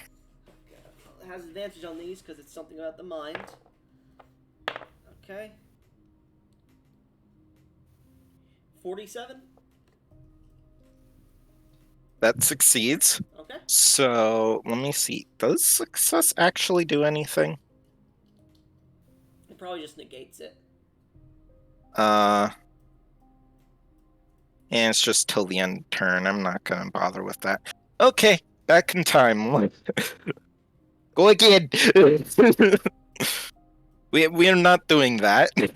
We're just gonna go back to the start of my turn. And instead what we're going Oh, to is do. that what the beacon thing does? It just like Yeah. resets time? Yep. It's literally a save.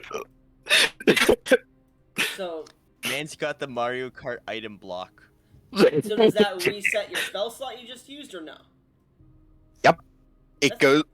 It rewinds time to the point right after I cast the spell. So stupid. Kind of bullshit, ain't it? Yeah, it is. Yeah, next time I run Now you know why I Pathfinder in picked any it up. sense- anytime I run Pathfinder in any sense from now on, I'm just only allowing the party to be fighters. Why not a barbarian like me? Fuck you. Fair Anyways, enough. Anything else, Phoenix? Um,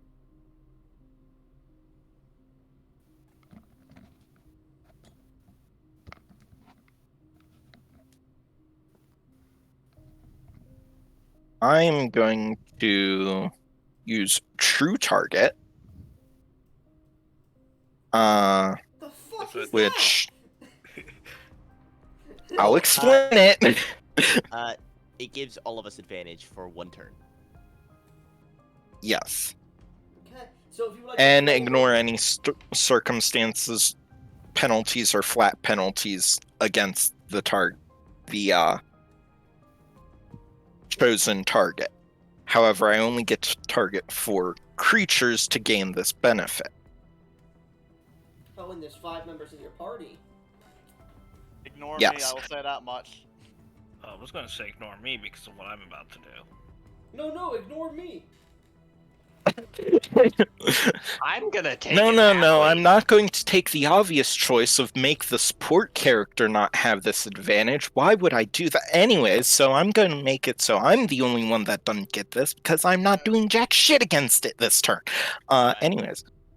That's a valid point. All right. Valid point. So the rest of the other I guess I can people just are do that true this turn targets, afterwards. right? What? Okay. So what's going on? So the first time they make an attack roll against it, they roll twice and use the better result, so they just have advantage, advantage on their first attack this turn. and they ignore circumstance penalties and any flat checks required to attack that creature. I don't know what those are, so it doesn't have any. A flat check is just a d20 with no modifier added to it. This is usually used for something like concealed or targeting hidden or... Okay. Using a Once manipulation. again, as the DM, as I just stated, I now that I know what those are, the creature still doesn't have any. Yeah. Therefore, we can ignore that part. Okay. Does that end your turn, Phoenix? No, that's only 1 action. And then I'm going to do Lingering Composition. So as you begin Bro, to how many actions do you have? We have 3 actions. Lingering Composition is a free action. Bro. So, remember when I said I don't like people bogging down initiative? Yeah. Continue.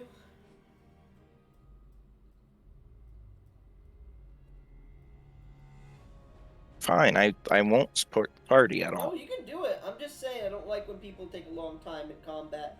But the rest of you better be thinking of your turn. Oh, Yeah, I I've already already know got that. my So- entire turn planned out. All right, Phoenix. Is there any what does lingering composition do? I rolled performance check for the highest level DC of target. Wait. Yeah. I roll a performance check against the standard difficulty DC of the highest level target, which Which is. not.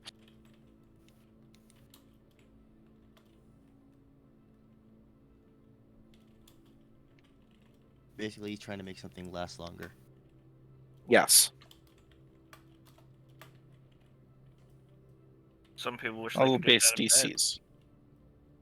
Some people. So the DC is 32 is what I have to be.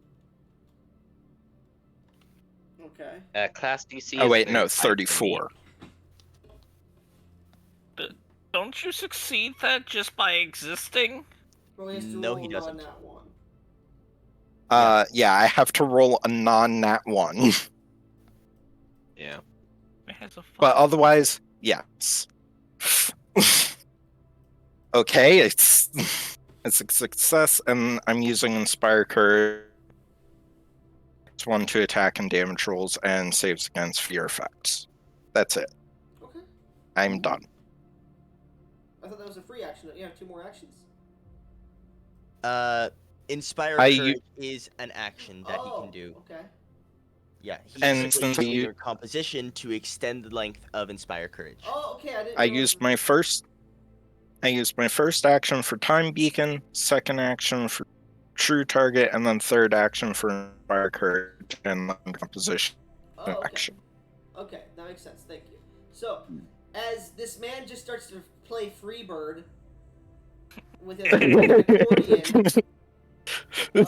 in the middle of this area of fucking stars, you just watch as the fucking blob of smoke and gore is just like, you see all the faces are like pulling and starting to face towards you all, and they're all just look confused. Which is weird because it's immune to confusion. Get It just The Birdman Congratulations, has you broke reality. the Birdman has done something so was strange. like- It does not. out of character. He saw that entire turn happen, not just what happened just now. He saw you like cast a spell at him and then revert back, and he's just like, "What? First someone tries to do something with reality, and now one of them fucks with. What is going on with these people?" Harkin is See, confused. you can't alter reality, but we can. See, it's called being a hypocrite. Anyways, We have permission to alter reality. Hey. You don't. it is now your turn. What are you doing? Eh? As you come back to and you just hear on an accordion, it's just the most horrible noise you've ever heard. So what I'm going to do is I am going to pull out my spiritual warhorn major and blow into it. You just hear, let's see, do we have a horn sound? We do not have a horn sound. Oh, we do. Just find something from a Doug clip. Dug, dug, dug, dug, dug, dug, dug, dug. As 8 spiritual warriors appear around this eldritch entity, and all 8 of them are going to make attack rolls against him. Okay. Give me 1 second, I need to go to my gear here. Spiritual Warhorn. So I'm just going to roll all of them at once, as not to Sure. worry too much. Give me a second. Dual Warhorn. Pathfinder 2E. I'm just looking up the specifics of it. They deal 2d6 force damage on a hit. Okay. Alright. How many of those hit? What were the rolls? The lowest roll is a 32. How many of them roll? Because I have its stats pasted in a small thing, so I'm just trying not to lose them. But let me just copy them. I'll just roll.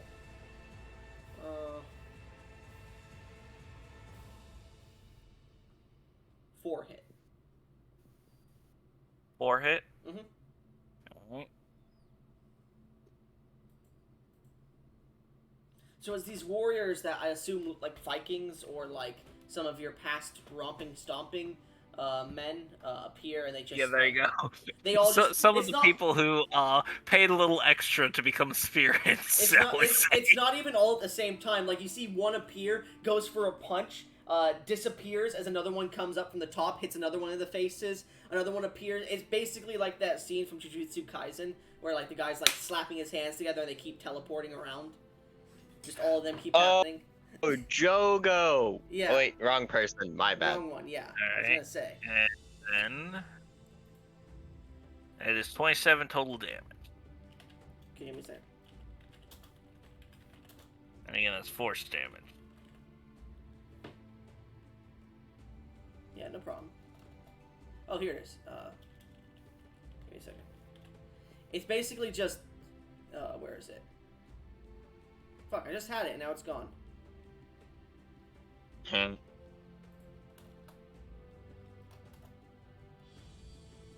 It's... I had a meme for this and I just lost it now. I was trying to fucking...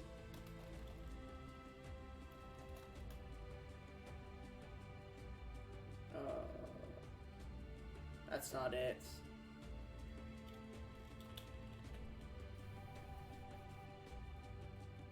Oh, hey, we do have a horn sound. Yeah, I know. We already did that one. Cool, air horn. What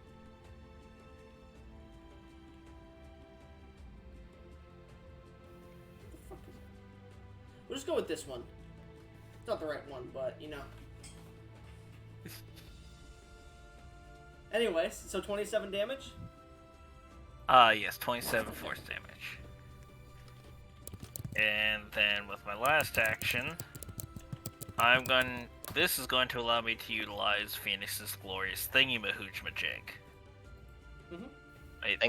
There's 2 effects active, right, Phoenix? Yes, Inspire Courage and True Target. Alright, so what's Inspire Courage do for attack rolls again? +1.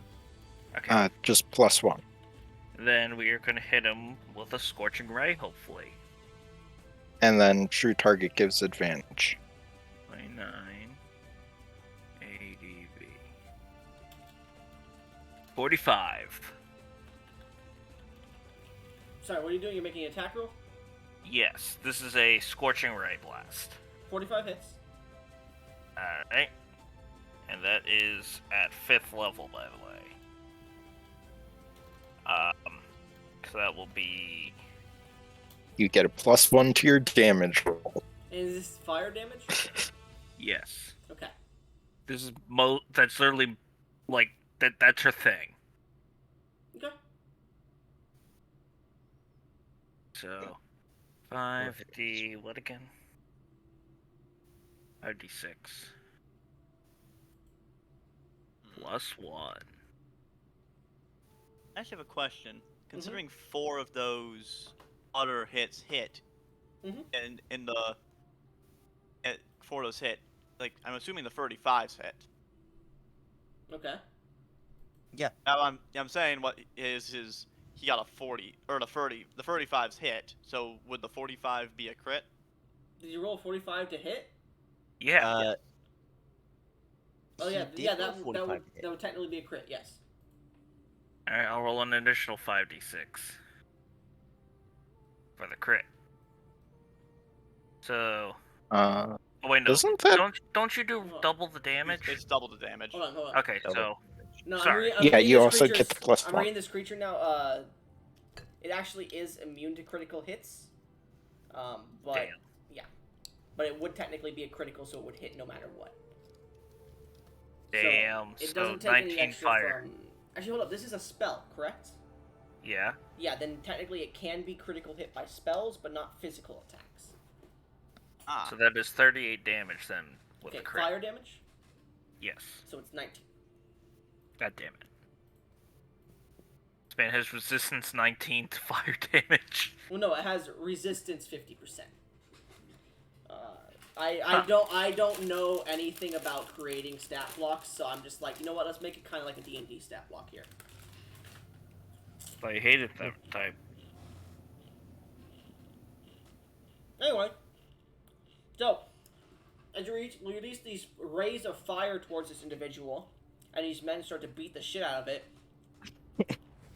you're just Yeah, hearing that's my Freebird played on an accordion.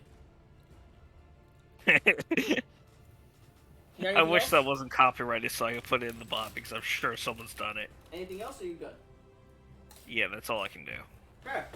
The bot decided it doesn't want to work today. Mm-hmm. Yeah. Soup, it's your turn. What do you want to do? Alright. How far away is it? 70 feet. Alright. Perfect. I'm going to activate my Thunderblast slippers, so I just start walking really fucking fast. Hold on, I know there's a meme for this. The Flash one? No, it's like, some anime guy has an explosion happen under his feet and he just starts to soar forward. That was also part of a fanfic, I think. What? Just ignore me. Yeah, that's what I usually do. Here, I'll post this because it looks funny. So. Oh, Fire Force! That's not what I was talking about, but yeah. Anyway, so you take a single step forward and you begin to move fast as hell, I guess. Yes, it lets me move up to 120 feet, but I only need about 70 to get right next to him. And Mhm. actually, I think there's a saving throw attached. Yes, he needs to make a Fortitude save. Okay.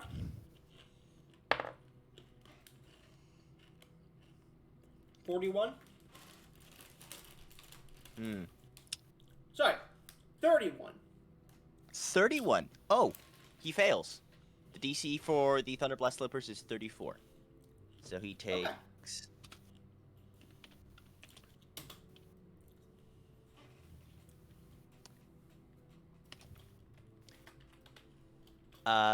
That is 10 bludgeoning and 13 sonic damage. Give me 1 second here, and then his. That was a Fortitude save, right? It is a Fortitude save. Okay. Alright, so. He took how much and how much? 10 bludgeoning and 13 sonic. Is that bludgeoning magical? It is coming from a magic item, so I would assume so. Is it coming from the force of the explosion, or is it coming from the item itself? It's simply, when I stop, if I moved at least 30 feet from where I started, I release a thunderous 5-foot emanation that deals this damage around me. So, I'll allow it just because this is the final boss fight, but I would usually rule that is just you causing a shockwave there. But how much bludgeoning damage did you do? 10 bludgeoning. Okay, and how much sonic? 13. Okay, that's 26 sonic. Good to know. As you see, some of the mist on his body is just blown backwards. Almost like when a beagle is like sticking its head out of a car window. Sorry, a bloodhound. And then I'm going to stab it with my Dancer Spear. Okay. Is this a magical item? No, this is not a magical item. Okay. I didn't really do much with it. Plus 26 at advantage because of true target. Mm-hmm. And a +1. And +1, so that is a 43. Okay, so as you pull your spear back, you're sure you hit, but you feel no purchase as it passes through the smoke of its body. I figured as much. Mm-hmm. You have your turn? That is all 3 actions.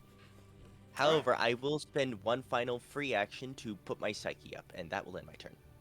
End of your turn, because you're within its range, I need you to make me a will save. My will save is the highest saving throw I have.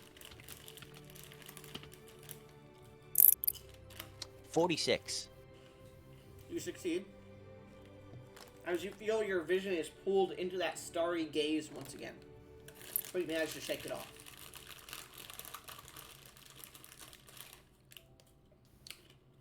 Alright. Oh wait, that's a crit success for.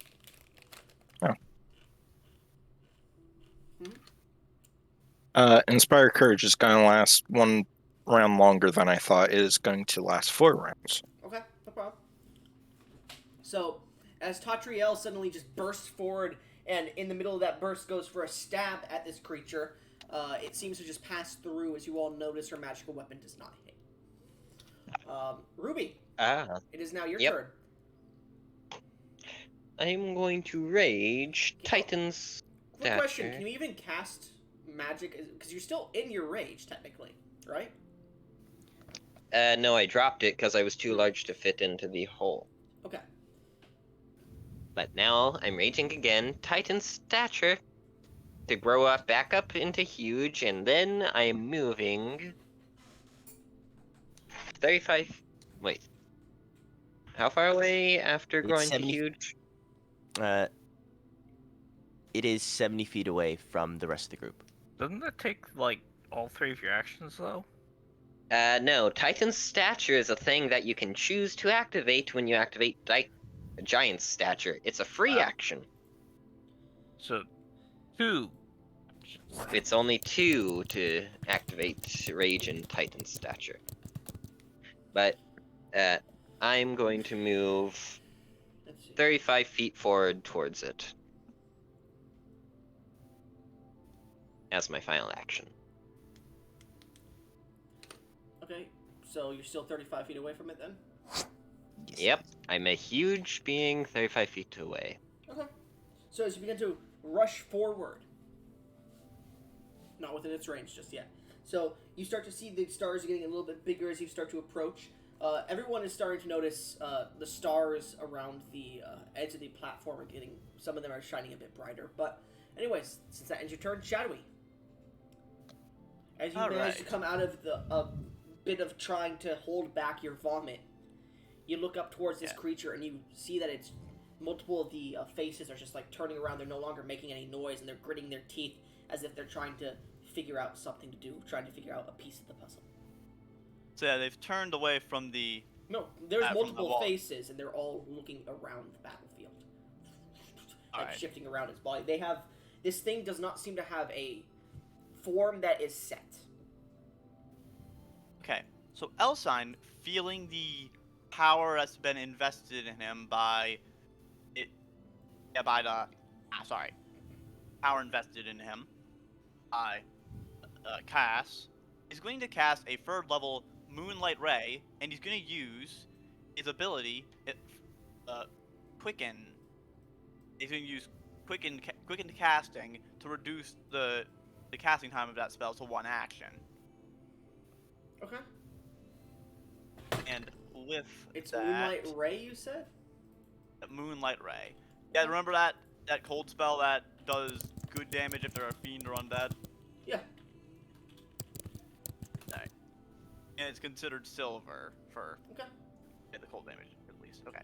But with that, I'm going to make the check. Let's see here. Make a ranged spell attack. 980 feet. Alright. Ooh, yeah, that. Wait. Actually, as I do that, I'm going to use my reaction to use an ability from my cloak. It gives me a. Wait a minute. Actually, wait a Does second. Quicken spell But that- require a reaction or what? No, that's a free action. I was just thinking, because I already have a fortune effect. Would I have to use a hero point for this, or could I use another fortune Well, effect? hero point is fortune effect as well. Yeah. Yeah, does it specify you can only do 1 fortune effect per Mostly, turn? but I don't give a Yes. shit. I don't give a shit though. Alright, in that case, I'm gonna use my my magic item, the cloak I have. It has a once per day. Yeah, I'm just checking the Starfaring cloak. It has a once per day effect where I can re-roll the triggering roll and take a higher result. Okay. So in that case, I'm just gonna re-roll that. Alright. And that means usually whenever that happens, it means I allow you to roll with advantage again. Okay. So with that. Okay, so that's That's 45. a critical hit. That's a critical hit. 47. Yeah. Okay. Go ahead and roll, so and we'll I'm, just double the damage because I don't give a shit. I'm assuming it's not a undead or fiend, so the No. positive damage doesn't apply. So Alright. here's the thing. Usually it would be immune to this spell because of the cold damage, and it would regain the damage dealt to it. But because it is frozen and called Moonlight Ray, I am going to flavor it so that it actually deals damage. So go ahead and roll. Basically the silver thing, I assume. As well as some other things with lore. So Okay, roll your I'll just damage and double roll. it. Yeah.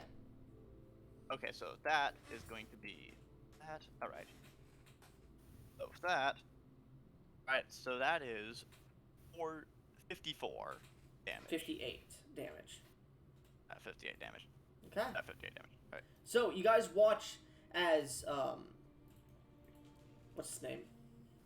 Elsign begins to cast his spell, and you guys suddenly see behind you, just through the tempest that seems to be pushing towards you and getting closer and closer, seemingly surrounding this tree, you see the bright light of the white moon suddenly begin to shine, and it seems to almost, as Elsine is about to finish his spell, all the magic circles appearing around his staff as he points it forward. It almost shines with that same white, glimmering silver to it. And Elsine, even you're like, what the fuck? As it casts the spell, and you see it hits the creature, and the creature, you see it starts to smile before it hits, and it lets out a noise as you see the cold energy begins to freeze around it before shattering a bit, and its body tries to reform again. Alright. And with that, I have 2 more actions. Elsine casts another spell, Deluge. And, so basically, I unleash a catastrophic downpour in the area that vanishes an instant later. All time 10 50 feet until it blocks the ground or firm surface. I assume this thing's on the ground. Wait, how did you roll 8d6? Because that's the damage of the spell. Moonlight Ray does 5d6. Did you upcast it? If he upcasted it, it would be Good check. 7d6. Hold up. Oh yeah, so that's alright in that case. We'll just get. Reroll that. We'll just get rid of 2 damage. Well, did you cast it at normal level or upcast it? Normal level. Okay, so we'll just get rid of the lowest dice in there just to make it easier. So 2, 4, 8. Alright. So plus 8 health. Alright. I was just looking with- at it because I had the spell up. I'm like, wait, how did he get that? Alright. But yeah, with that, yeah, I'm using Deluge. So just above this creature appears a literally just like there's a flood of water coming down, and I'm gonna need it to make a since it's on the ground, I need it to make a reflex save or be pushed away 50 feet from the center of the area since I put it just behind him. Okay. Okay, so I just have to roll that again. It is gonna use its hero point to re-roll it. Technically, it's called a legend point in my thing, but I do give them technical hero points. Some of them, anyways. So that is a 38. That's just barely enough to pass. Yeah. Alright, so as this water pours against it, you can see the mist almost disapparates for a second. Technically, does Soup need to make that save as well? Soup would also need to make the save to not get pushed back. Soup, you try to stab away this 50 creature and you watch as it gets hit by a moonlight ray, dissipates, and water just suddenly floods towards you, trying to push you back, all within like 2 seconds. Alright, what kind of save do you want me to make? Reflex. Reflex, okay. And no, because it is a magic item that stopped you. It's not you just stopping in the middle of the air because of a high amount of force and then another amount of force hitting you. It's more just it hitting you and like trying to push you back, I'll say. Do I succeed? What'd you roll? 41. That succeeds, yeah. Alright, so the water just like, you watch as the water just passes by you both, like, unaffecting. They managed to hold on. Yeah. We just both look at him, slightly mad and soaked. Well, you're soaked. The mist form is not soaked. It's soaked, just go with the joke. No. Okay, but that is the end of my turn. Okay. Alright. Alright. So, the group spread out a bit. You guys watch as the stars you stand on almost turn into an ocean, and some of them begin to glow brighter as this creature... You cut out, Goblin. Did I cut out for everybody? Well, shit, that's not good.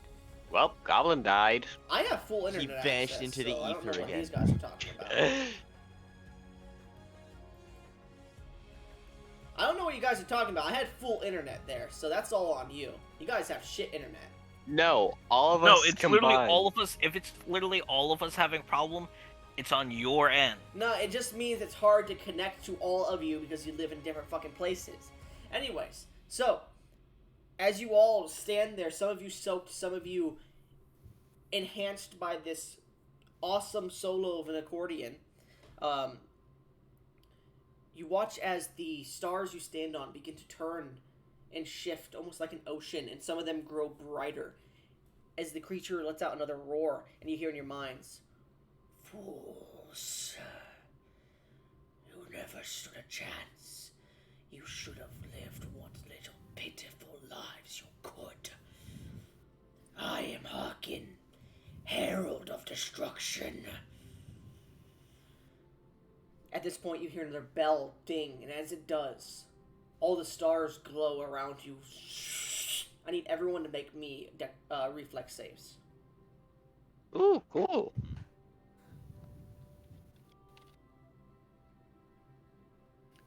Reflex is actually my worst Fuck it, saving I'll throw. keep going. What? Alright, so let's see the modifier for that. Do I have 39. anything that would apply to this? Let me just see. Hey! We I got literally got the 39. exact same rolls. Ooh. Fucking I'm Nat spending 20, I'm gonna spend a 45. hero point. Okay. Plus 25. There we go. Much better. Okay, Soup, what'd you roll? After spending the hero point, I have a total of 44. Okay, that's a regular success. Ruby, what'd you roll? Nat 20 for 45. Okay, that's a crit success, so you're good. Phoenix, what'd you roll? 39. That's a fail. Fuck. Shadowy, what'd you roll?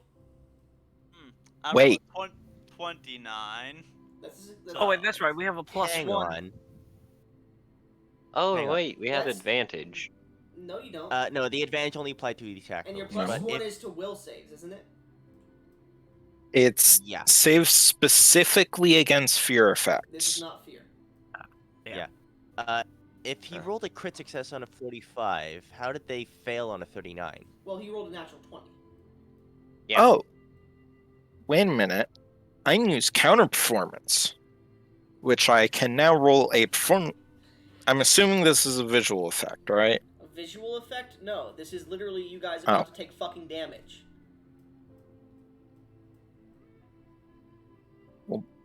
It's a save, so usually it has an effect type with Pathfinder. I don't know that shit. So, it's just literal damage. This is why I said I don't want to keep running Pathfinder.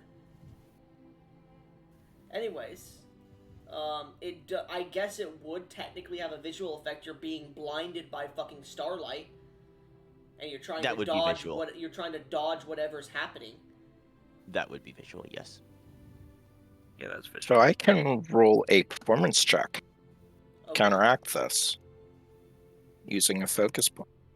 You won't be able to completely counteract the effect because it's literally the entire field and it's a magical effect. But go ahead. I'll say if you successfully. This is counteract- literally what That's it's meant literally- for. Yeah, this So is is literally this counter what- spell? No, it's counter performance, which basically you compare the two rolls, and whichever is better you can use. Okay. I don't know why you would decide to use the worst one, but Yeah. I can roll performance check. Unfortunately, those are visual performance checks. I don't quite any of my pluses. Yes, I'm just saying you can't completely dispel this effect from happening to everybody. Oh no, it doesn't stop the effect from happening. Yeah, you can roll again. Go ahead. So it just allows. Okay, so I would advise everyone sticks with their rolls. That doesn't do Hero jack point, shit. brother. Yeah, I guess that makes sense. So what'd you roll? He's Uh, re-rolling with the hero point. Yeah. There we go. Good enough. What'd you roll? 40. Fucking hell, now I gotta go talk to somebody. FBI, open up. Alright, now, how are we gonna screw him over this time? I'm probably gonna No clue, but I perfectly timed that FBI open up. Yep.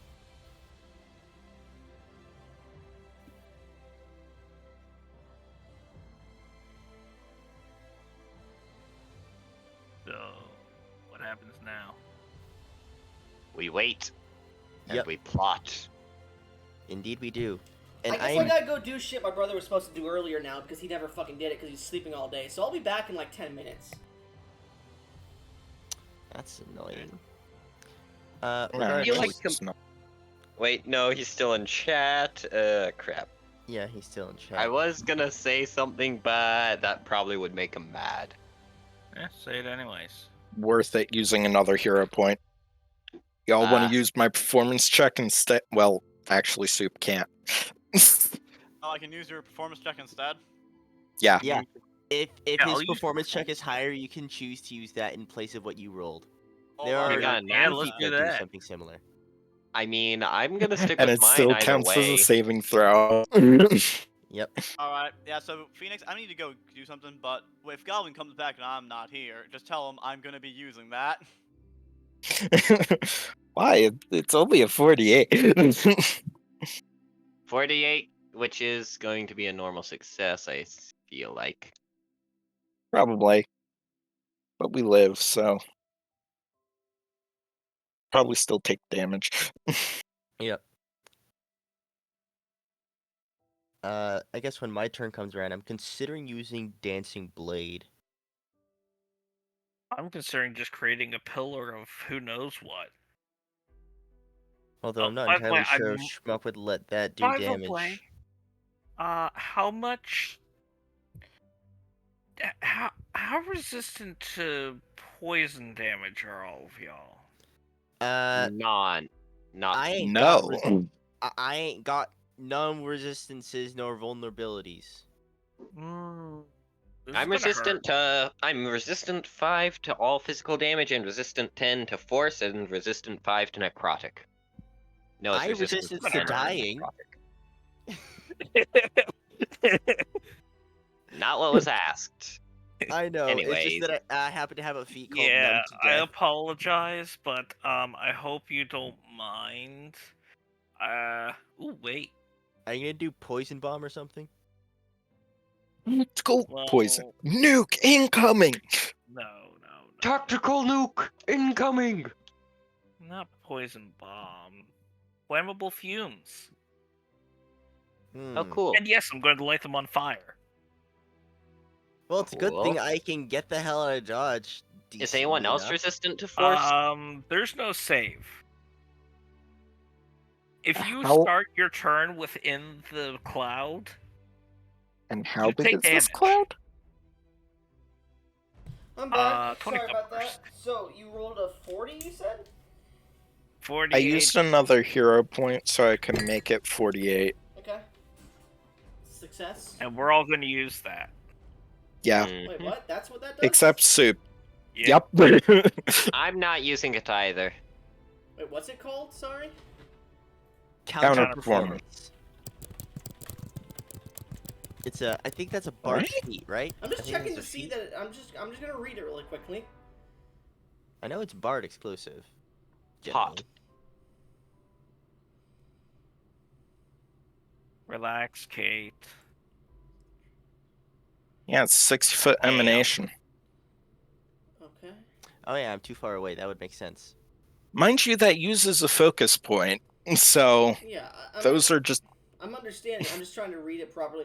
So the thing is, it's just a spell that's happening, really, or an effect. I'm allowing it to happen because I don't give a shit, but I don't know how this fucking shit would work against what this is. So I'm just gonna allow it. I don't give a shit. Anyways, so you all succeed, which means you're all gonna take half damage, and anybody who rolled a critical success is gonna take no damage. So who rolled that crit? Me. Okay. So, everyone is going to take half damage, so let me go ahead and get the rules channel.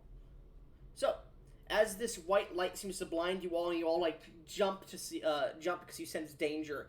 You all manage to dodge most of what's coming up, but you do sense what feels like searing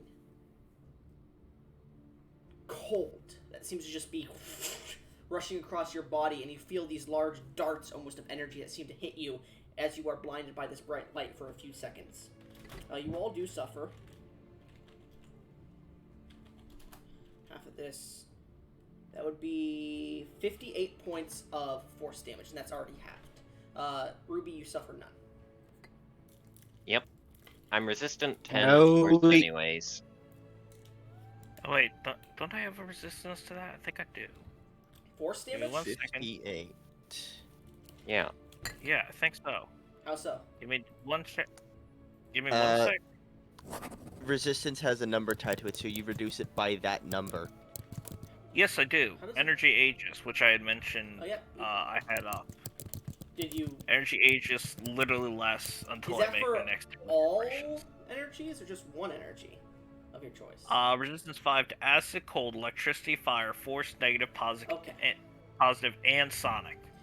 And it Alright, was sorry, okay. So guys. you take 53 then, right? Yes. Okay. Follow Wata. So, as this energy Alright, seems to burn should I just end this now? through you all, as your minds come back to you, you look down and I will say like pieces of your flesh and other bits are missing, and it seems like they were just sundered, gone. They no longer exist. As you don't see any ash or like burn marks on your body, they just disappeared. And you look down and like pieces of you are missing. The small holes in your hands, your arms, as you're all starting to breathe a little bit, and blood is starting to trickle out of some of these holes. The creature is going to then shift 10 feet away from you, Soup. I don't know if you have something that gives you an No. opportunity attack. I know I have something that happens on a reaction, but it's for interrupting stuff. It's going to shift about... Technically, it's going to shift up to the wall. Oh, move action. This is a move action, right? Yes. Alright, then I can use Implement Interruption and attack him as a reaction. Okay. So you see it start to turn to mist, and it's about to start to head and float above the wall as it seems to start flying up, and you go and make an attack with what? Well, currently I only have my non-magical weapon, so I'll attack. It's not going to do damage, but hilarious, right? Yeah. You swing your weapon just to try and catch it off guard or something, and it doesn't work. But go ahead and roll. I just want to see what you would have gotten. Yeah. 26. 26? 44 because of, what is it? Inspire. Inspire Courage. Inspire So, Courage. as you swing, you're like, damn, I would have hit multiple times. This thing had an actual body. Hang on. I have spells. I'll do that next. Yeah, and as it starts to get up to the wall, it's going to turn around, and it's going to stare... I'm going to say towards the closest... Actually, no, the closest person really hasn't done much to it. It's going to stare back at you, Elsign. Elsign, give me 1 second to see what this requires here. It's going to use its one use of this a day. I need you, Elsign. Where is it?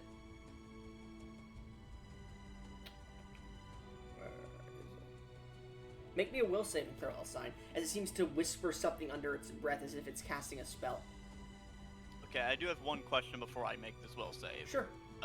Because with the counter performance thing that occurred, I was downstairs getting something ready. Mhm. So with using Observer's 48, what would that get me for that? Would like just half the damage? Just getting half the that damage, success? so you 58, as I said, yeah. Alright. Oh, 58 getting Force that. damage, Okay. by the way, if you have any resistances.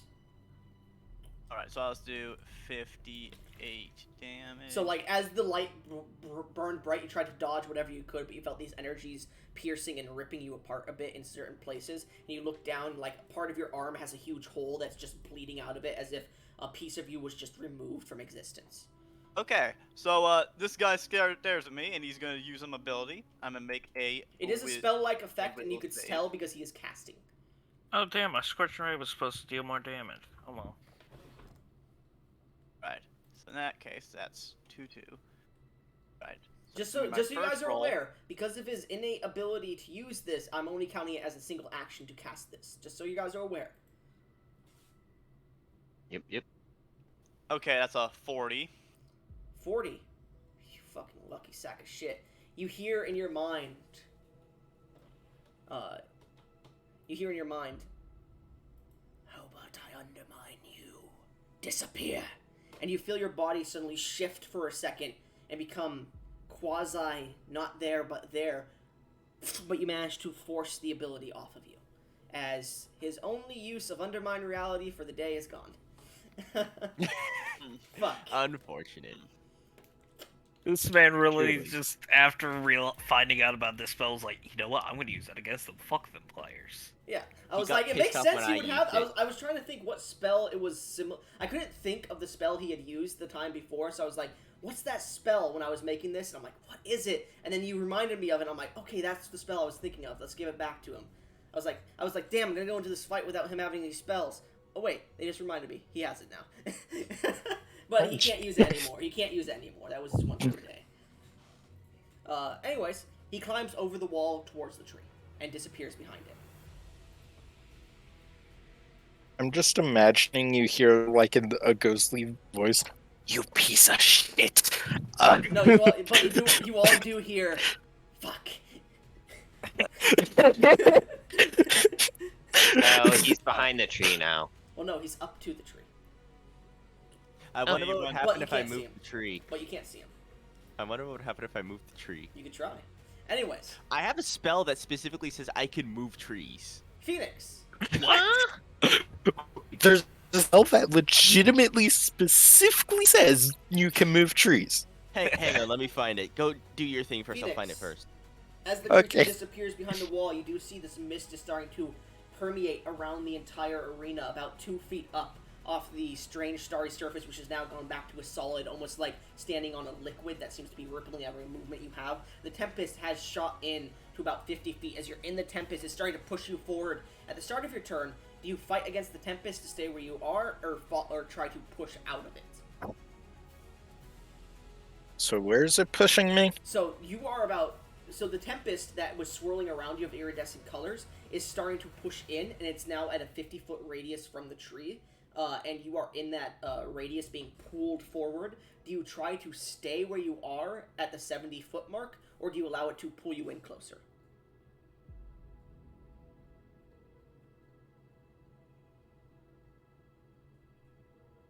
Trying to think if this benefits me or hurts me. I will say this. You could tell that it is heavy, like, strange magic that is creating this Tempest, and it is almost like standing in a tornado.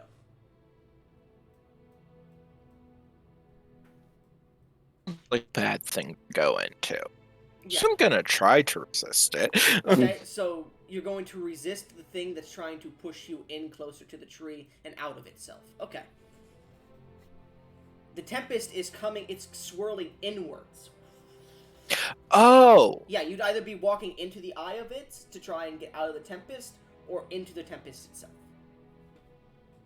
Okay, so I would let it push me. Okay, you get pushed forward 20 feet as you begin your turn, and you don't take any damage. Okay, I'm sorry, I misunderstood what you're saying. Yeah, no problem. I figured that I said that bad, so. Anyways, so what is your turn? Damn, I'm not close enough for this. That would have been funny. Alright, I found the spell. On a scale of... how dumb would this be? I think a 10, but I'm going to... You are going in my mic right now. Yeah, I can hear it as same. well. Alright, hold on. Hey, by the way, hearken these nuts. But yes, I did find the spell that specifically says I can move trees. Interesting. Do you have it prepared today? It is a spell that I always have prepared because, as a psychic, I am a spontaneous caster, Ah. and therefore I have a spell repertoire. Did that fix it? Yeah, that's better. That's Or- better, yeah. Okay. So, I have a very dumb idea. Okay. What? Don't we all? I have a dumb idea too. It's hilarious. I'm gonna find out how bad it is if I try to damage the tree. I was no. gonna do the same No. thing. I Please. assume Elstein has not mentioned his knowledge. He has. He has? That's the thing. Okay. So, I mean, what I do you probably want to do, said, Phoenix? hey, it's- What do you want to do? This is free presides over life and death from what we know. Phoenix? On second thought, You're like, this may "Wait, be isn't this too tree- bad of an isn't- idea. Is this tree important? As you're like halfway through casting a spell.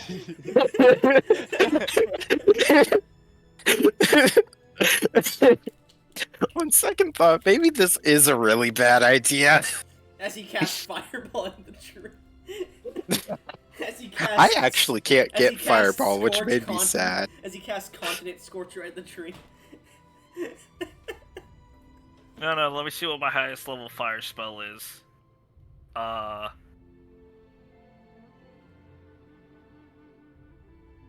Rainbow Fumarole. What the Not fuck? guaranteed fire, but Okay, I have no idea what that is. It sounds like a funeral spell, so therefore it burns the undead, probably. no, it's Fumarole. Okay. Funeral. We'll worry about it if it happens. I'm going fumes. to... Guys, look Sorry. and speak.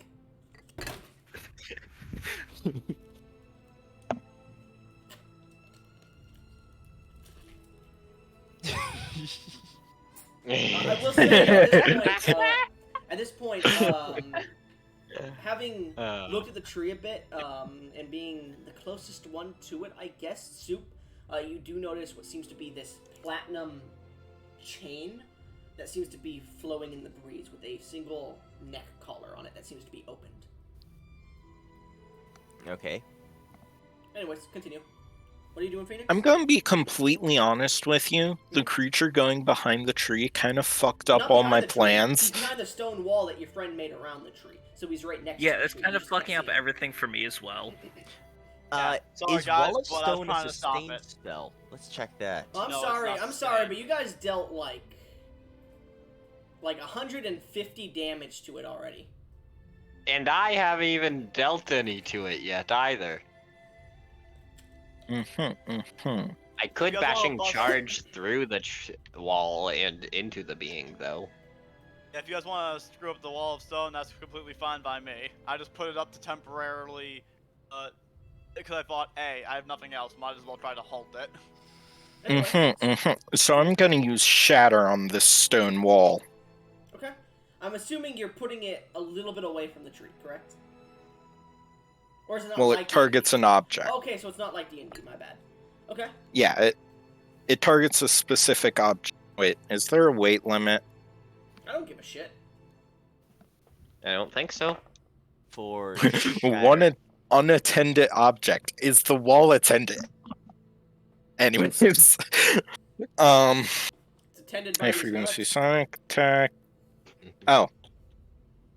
I just deal 2d10 to it. Okay, go ahead and roll damage. Actually, I'm gonna see what hardness does here. Hardness simply reduces It damage. reduces damage by that amount. What's its hardness? The hardness of Wall of Stone, which I actually have up here right now. Hardness 14 at its base level. I have a question. Does Shatter mention it like ignores hardness or something? It ignores hardness up to 4. So it'll It's take gonna 10 do less jack damage. shit to it. I mean, Goblin has a couple roll of cool DM qualities to him. He might just let you shatter it anyways. I'll say Correction. Just roll me a performance check. Because I assume Correction. that's what you use for your casting, or is it a cult? Bards are occult casters. Okay, then roll me an but- occultist check. But Oh, go ahead. by using an instrument, I can substitute any part of the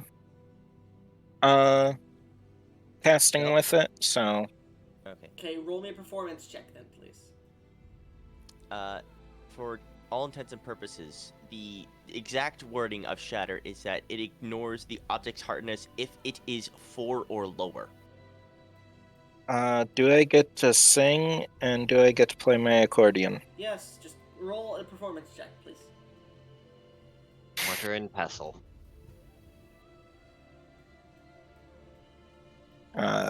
47. 47? Alright, I'll consider that a, triple crit against the wall, so go ahead and roll your damage and multiply it by 12. Oh fuck. Or sorry, it would be 2, 2, 4, 8. 4, 8 damage, sorry, times 8. Can I do it like this? Yes, I can. Can you? 88 damage. Okay, Yeah, how the much wall has health a- does your wall have? First thing, the wall. That thing. Actually, sorry. The The wall's wall. has 50 hit points for each 10 by 10 foot section. It also has an AC of 10. AC doesn't matter here. Technically, Yeah, it would have been a it- quadruple crit then, technically. So it would have been 16 times the damage. So just go ahead and multiply that by 2. So 176. 170. Yeah, 176. Okay. The wall Wallstone has low. fucking explodes. Yeah. Just that Wallstone has low AC. explosion effect. And it is worth noting it is normally immune to critical hits. I don't give a fuck. And That's precision a damage. keyword being We need normally. this thing out of the way. We just need So, to get this guys wall watch out of here. As this wall, as this thunderous crack of thunder hits the wall, and your eardrums almost burst from the. You guys all have to bend down for a second. Everyone just suddenly has this tinnitus in your ears, and you look up at the wall, and there's a tiny crack in it, and then suddenly it just. Spurts out of you. Everyone Every make me a piece of reflex the wall, save. Everyone make me a except that- reflex save. Every piece of the wall except the tiny Whoops. crack explodes. As it shrapnels outwards. I need everyone to make a reflex save. I'll say Even this. those 35 feet away? Yeah, it shoots out past the Tempest. If you roll above a 20, it's a success. Alright, I crit success. You all I need double crit natural ones not to fucking to die here. It double We- succeed. That's triple crit success. Okay, yeah, y'all manage to block it with a few of your weapons, or you pull up your instrument, or for example, you just It just you pull your wings in front of you. Intensify the flames in front of me so that it just melts on contact. Yeah. So it none of- just doesn't even hit me. It actively avoids me. Yeah, the rocks stop in front of you, and you see them nod to each other as if they're speaking in rock, and they just all go around you. Good to know. I'm that intimidating.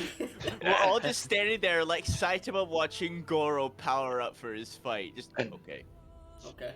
Yeah, but I'm the most Saitama-like. Anyways, so as this happens, you guys can see the mist-like form is reaching up towards the tree, and it's speaking in this garb. What languages do you all speak? I probably don't understand it, but I know Anadi, Common, Elven, Sylvan, and Undercommon. Okay, it has a ring of Undercommon and Sylvan to it, but there's also a strange third language, so it's hard to understand. Anybody else speak any? Common, Elven, and Kitsune. Okay. Phoenix? Common, Elven, Kitchen, Orcish, and Sylvan. Okay. Shadowy? Common, Draconic, Dwarven, Elven, Gnomish, Strix, and Undercommon. Okay. Shadowy? I only have Common, Draconic, Elven, and Sylvan. It has an Elven, Undercommon, and Draconic hint to it. So, does anybody have all three of those? Because I couldn't keep track. I do. Phoenix, your character does catch a sort of strange eldritch chant here. You hear, "Allow me true destruction," as he's gonna reach up and touch the tree. Is there anything else you want to do on the end of your turn? Eldritch of Doom, it's frightened. Immune to fright. Fuck. You see a face turn around and goes, "Bitch." Boy, Are you bastard. sure? Oh you wait, want no, I can't do us that. Like It's, that? it's composition. Well, I can't actually even do that. I'm Whatever. gonna We're say- just going. We could say it happened because it's funny as flavor. Yeah, it's funnier as flavor. Yeah. So I'm just gonna end my turn. Alright. And I set down a card in defense mode. Anyway, All right. He is All right, defense Do mode. we need to stop him right this instant, or do we think we can take Yes! him on still? he's All right then. This does remind me, I am- could have used a demoralize check at the beginning of the fight when we were at an initiative, but then again, it's immune to frighten, so it doesn't really matter. Yeah. I'm sorry, Goblin. I'm gonna end it. Go ahead and try. What are you doing? It's banished. You're casting banishment. 10th level banishment. There's no save. Give me a second here. I'm just looking at banishment. Wait, are you using the Elder Sign for this? Yes, and you all heard you him need yourself. to It attempt an counts as a great occultism old check. one. Bro, I have don't know over what a plus- great old one is. That's why I was asking. So give me a second. Cthulhu. Yeah, it's basically an extremely powerful eldritch being. Let me just see what the Elder Sign does really quickly. Y'all Elder are- Sign. I said it may, yes. So let me just see what this does. Activates. Envision. 10th level banish a spell on an eldritch creature. Even if the creature isn't extraplanar, the Elder Sign can still banish it, sending it back to the part of the material plane from the where it originated. The creature Elder Sign banish it. Let's see here. It still can make the save because it doesn't. So it automatically banishes it. It still does need to make the save though to see if it is forever destroyed. No, because on a No. crit failure, it's not destroyed.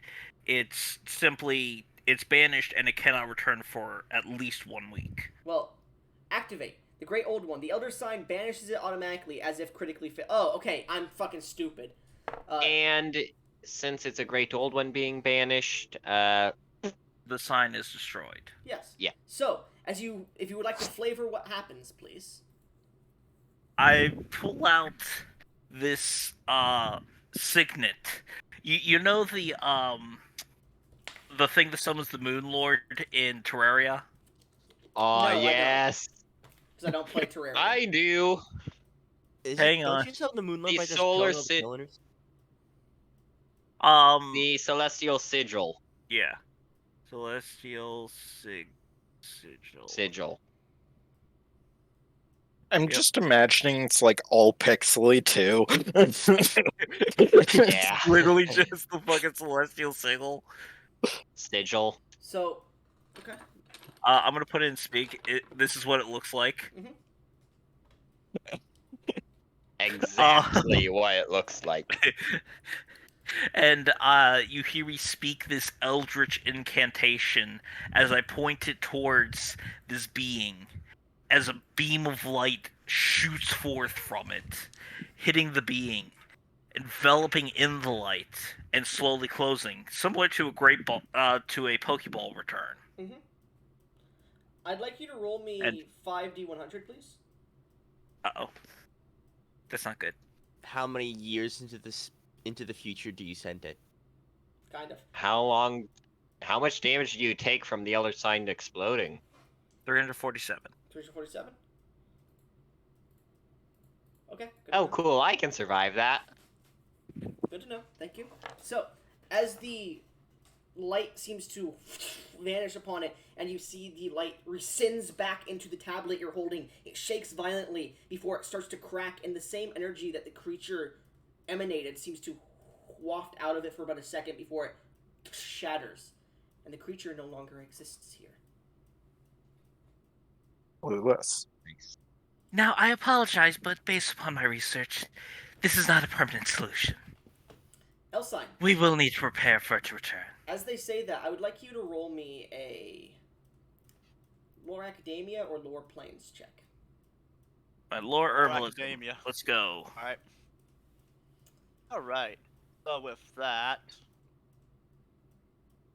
And I'll say that I'm your gonna character's thinking re-roll of that. this over like a minute or two. So I'll go into a more detailed appearance here. You guys see the I'm gonna tree. do a hero point on that. I'm using a hero point on that. Why are you rolling, Petra? Why are you rolling? Oh.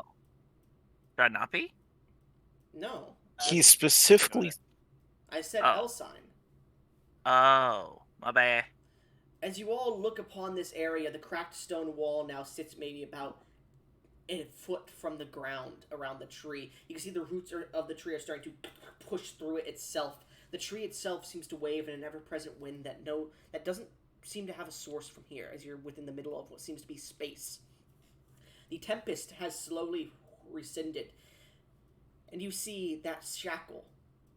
What you thought was a neck brace seems to be a neck brace that seems to shake upon the tree itself. As you slowly approach the tree to look at it a bit more, you do see what looks like the tree itself.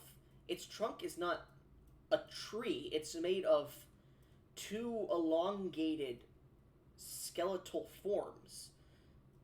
that seem to have intertwined and created a bark around themselves.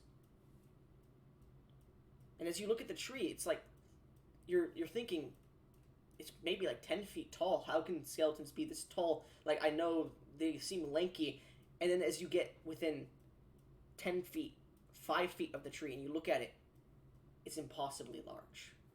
Thousands, millions of feet tall, an indecipherable number. You see a golden aura on the left side of it that seems to partake or take up the entire background where the space should be in your periphery. And then on the right side, you see this purplish kind of color that seems to set upon the horizon.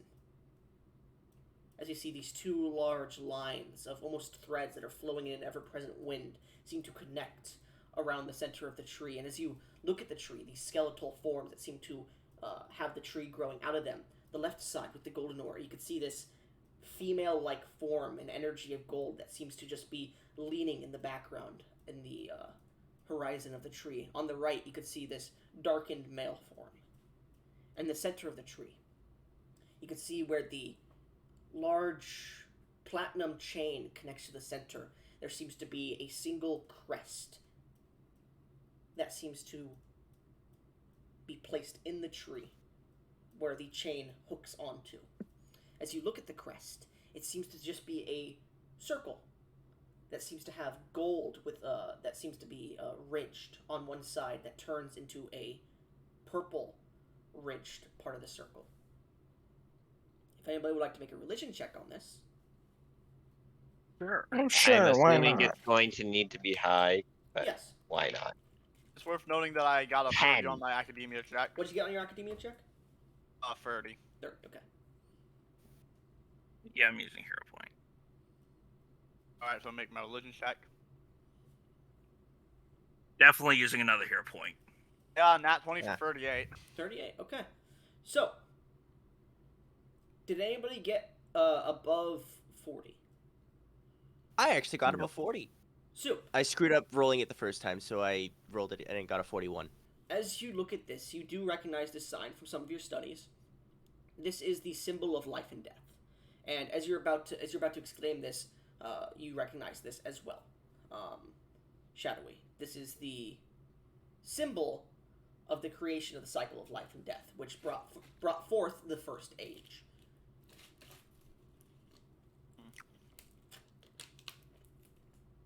It is also reminiscent in many religions as the symbol of rebirth.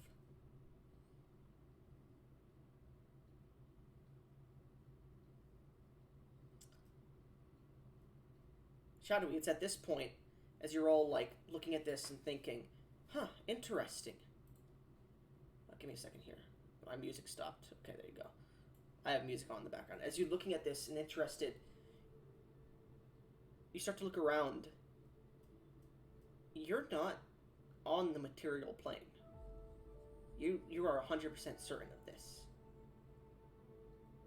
And let me just check really quickly something about the banishment spell. Oh, fuck.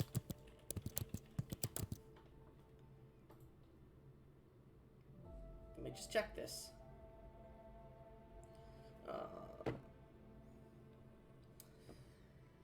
You realize you're not on the material plane, and Harkin was just banished by the slab that crumbled. You recognize you're on a different plane, and banishment returns them to their plane of existence.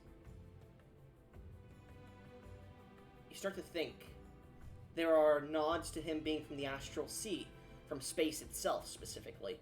There are nods to him being created by one of the dark gods. You're not sure where he originates from. And you immediately start to think, what if he's back where we just came from?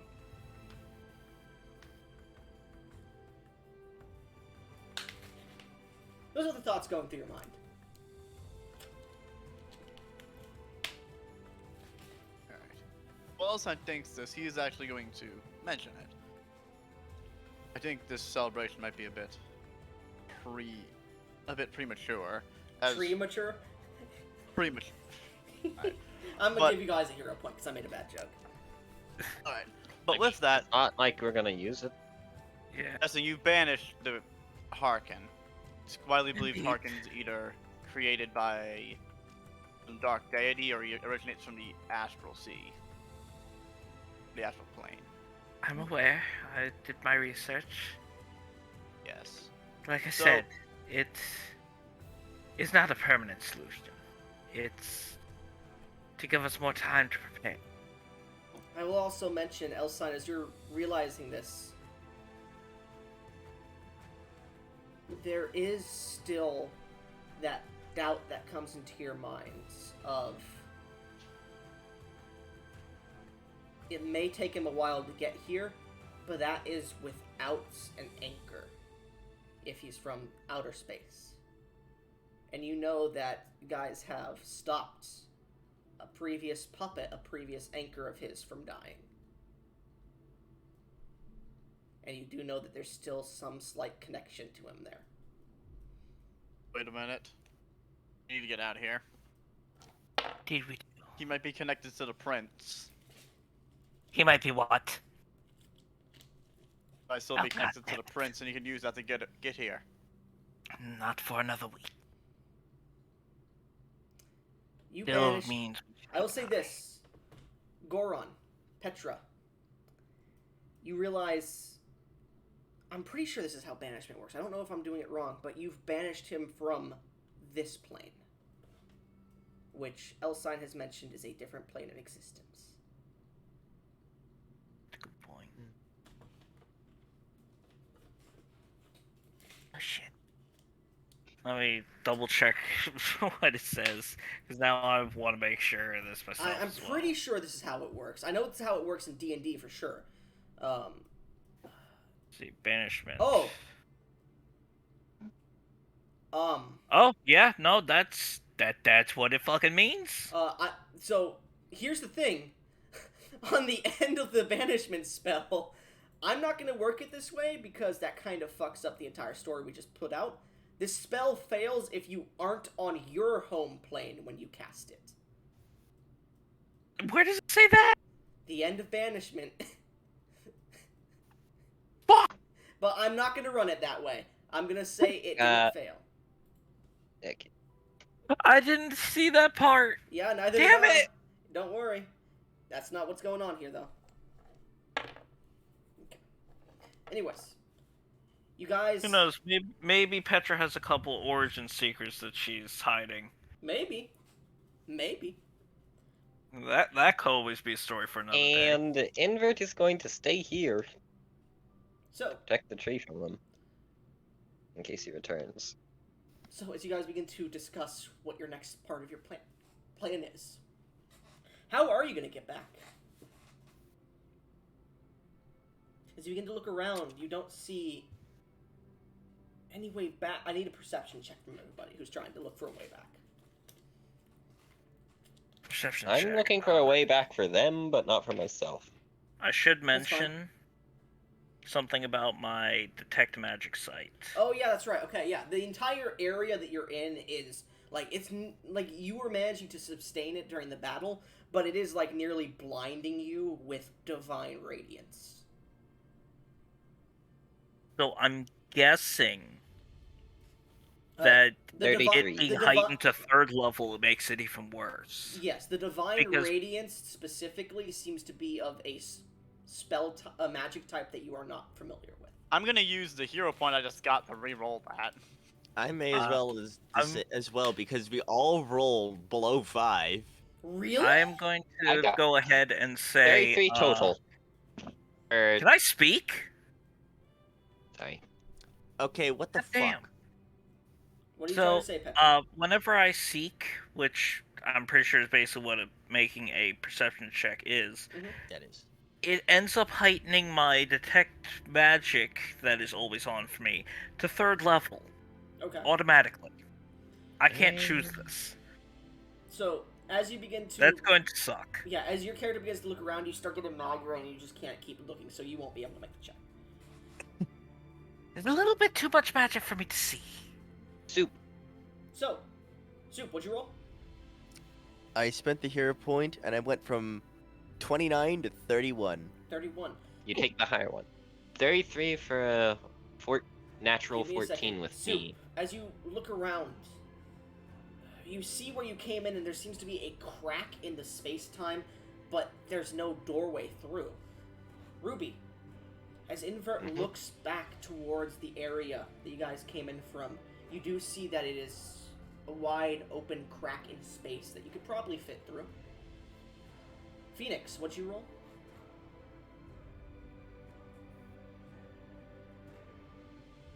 Got that 36. 36?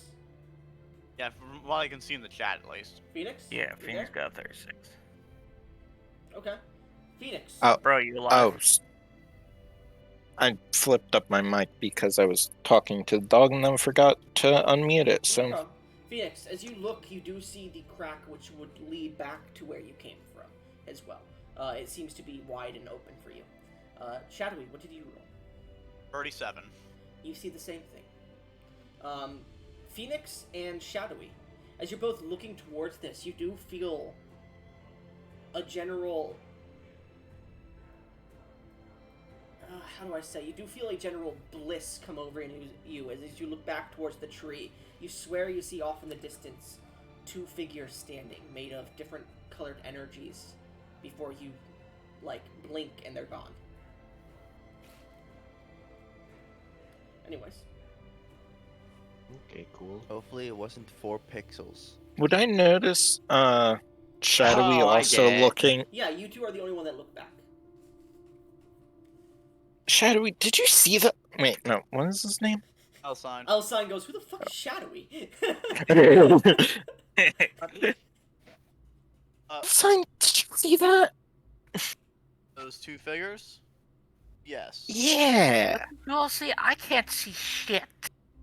I'm just imagining right now. You just have Petra's just like blind, Petra, you just do... like I am literally. feeling their way around. Petra, you do feel I am a... deer blind. You do feel a strange attraction towards the tree. As if it's calling you, but not physically. Do not hug the tree. I'm going towards the tree. You guys Do watch as not Petra hug just the tree. shakes and starts to walk towards the tree. How close to the tree do you get? The closer you get, Close the as fucking stronger possible. the stronger it pulls you. Admittedly, I'm probably going to stop a few feet away from it. The wind blows through you as well. I will mention that it's been over a minute, so my fiery body has ceased. That's fine. Do you freeze? I will say, No. Petra, as you look at the tree, this is definitely a holy artifact or something of divine importance. You assume it's life and death because you have been told that's what it is or what it maintains. But as you look at it, you feel a strange connection to it. And you feel a strange urge to reach out and touch it. Do you take this urge? Patty the fish. Do you give in to the? Yes, do you give into this urge, or... Petra smiling, knowing that one of 2 things is going to happen, and feeling she has sufficiently warned them and delayed the inevitable long enough, is going to reach out and touch the tree. Alright, you guys watch as you turn around and see Petra touches the tree. And just disintegrates in a flash of golden energy. And purple energy. Petra will get back to you at the end of the campaign. Oh boy. Anyways, the rest of you watch as Petra just disappears and dies, basically.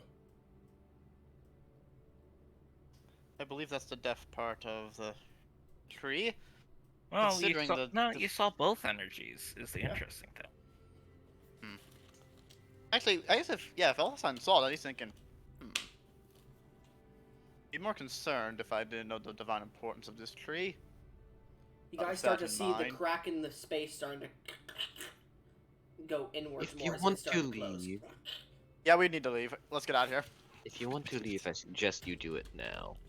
Yeah, yeah, Elsine's going out. Soup, you just see the other two start to. Well, you see Elsign start to rush towards what seems to be just a single, like, cracked line that's not even wide enough for you to fit through. I'm gonna just follow behind, but mutter to myself, like, and how are we gonna fit through that? As you see the other two push towards it and both reach their hands out, they disappear, and you just see a crack in space. I'm gonna try and grab the crack. Alright, as you go to grab the crack, you reach out and you grab at it, and your hand slips through it. It's at this point, Invert. Mm-hmm. You watch as they grab towards the crack, and you see their arm, which seems to be like flesh at the moment, suddenly turns to porcelain. And you watch as they step forward, and you just see their body seems to turn to full porcelain before they step out of the crack and turn back to normal. Invert. Mm-hmm. Over your travels, you would have probably heard of this. This is considered a living doll. Something that takes on the personality and memories of a once living creature. And you recall a man named the Puppeteer, where Tatriel disappeared in search of them. And then came back in full form.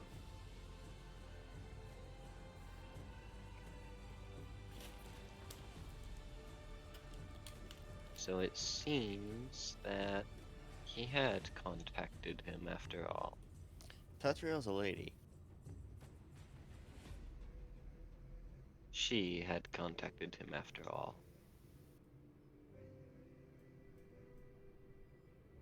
Tatriel, looking at this, there seems to be no feasible way for you to interact with this crack.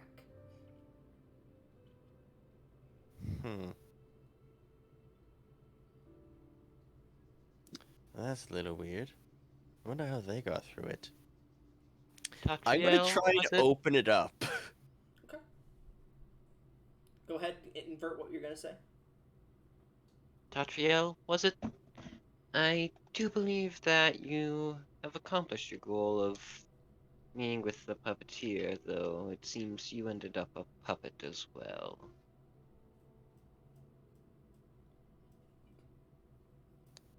As you see Tatriel trying to open this crack and just slipping through the breach in air and not being able to get through. I could use a little bit of help here. I do not think that you will be able to pass through as a living doll. I came through the other way. Yes, but that had a physical anchor. This side does not.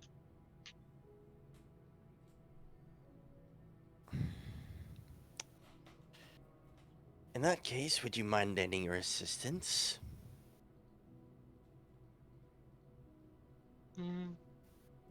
I will do my best, as I'm going to grab onto Tatriel and try and literally just forcefully shove him through. Tatriel, as this individual attempts to force you through, you start to feel magical energies ripping parts of your living doll body apart. Do you continue to attempt to force yourself through? Or do you not? For clarification, I'm going from the extraplanar thing back to the material realm. Yes. Right? As soon as I feel myself sort of falling apart, I will let go of him and inform him that I will probably find another way to get through. Her. I think I can find my own way back, actually. Very well. So, Tatriel, how would you like to try and find your way back? Well, first, I'd like to see if I can make a recall knowledge check to determine if the flow of time here is different. Yeah, go ahead. Alright. I will be using diverse lore so that I can do that with esoteric knowledge. I am not taking that. I sure as hell am not taking that. Take my hero point. 42. 42. From what you could tell, there's something strange with time here. Looking towards the leaves on the ground, some of them are decayed, some of them aren't. The tree itself is strange in knowledge. The way the wall moves and how the roots are starting already to take over it. You get the feeling time does not truly flow here. It is subjective. For all you know, it could be flowing outside. It could have already been billions of years, you're not sure, because Sozin was apparently stuck here for billions of years. Alright then. Then, I in will that say, case... with that check, you also do get the feeling that the crack in the air does not allow impure forms back through. Yeah, that would certainly be pretty bad. And unfortunately, I have a spell repertoire and not a spell book. So I can't exactly change that. So, what does your character do? We can always come back to you if you want. Yeah, I know you can always come back to me, but I will take as long as necessary to try and replicate Plane Shift, despite the fact that it's not on my spell repertoire currently. It's in the spell list, I don't have it. Go ahead and just make me a general intelligence check. Alright, where is my intelligence? There we go. It is a +3 currently. And I'm gonna roll for your doll body here. Mm-hmm.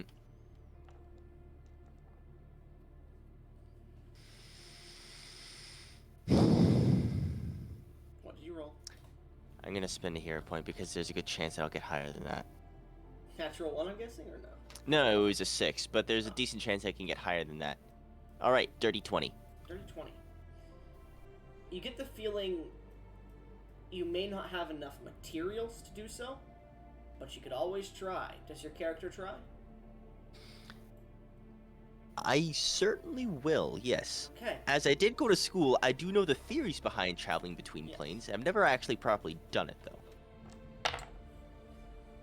I will say this, as you start to sit and attempt to scry this strange spell, you start to notice after a few minutes of, well, what you assume are a few minutes, in invert, you notice this too, the doll body starts to corrode and starts to turn more golden in color, and parts of it begin to fade off into that strange energy.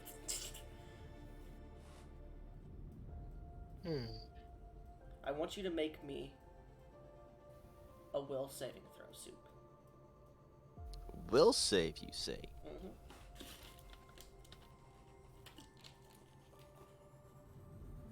Nope, I'm not taking that too. I'm not taking that too. Y'all motherfuckers are using a lot of hero points here. Hey, you I say we have mean, a number of I- hero points equal Yeah. to our level. Yeah. And I am making good use of that. I'm not So, taking a 7 Soup. either. I'm taking a much higher number than that. It's the end of the campaign. Why Yeah. would we not? I'm just saying. Alright, 41. That's I'm- a mildly acceptable number. Do you want to use that number? I'm gonna fuel you with as many hero points as you need, because I'm not gonna use them right now. Soup, do you want You know what? to Yeah, use it? fuck it. I'll see if I can get above that. Don't. What did you roll then? Oh, 44. That's pretty good. I'll go with 44. Okay. So, over the course of what feels like a few hours, your body is starting to corrode and fall apart. You can continue to try and scry the spell, but you're not sure how long this body will last here. And you start to feel a strange pool as you turn around and look at the tree.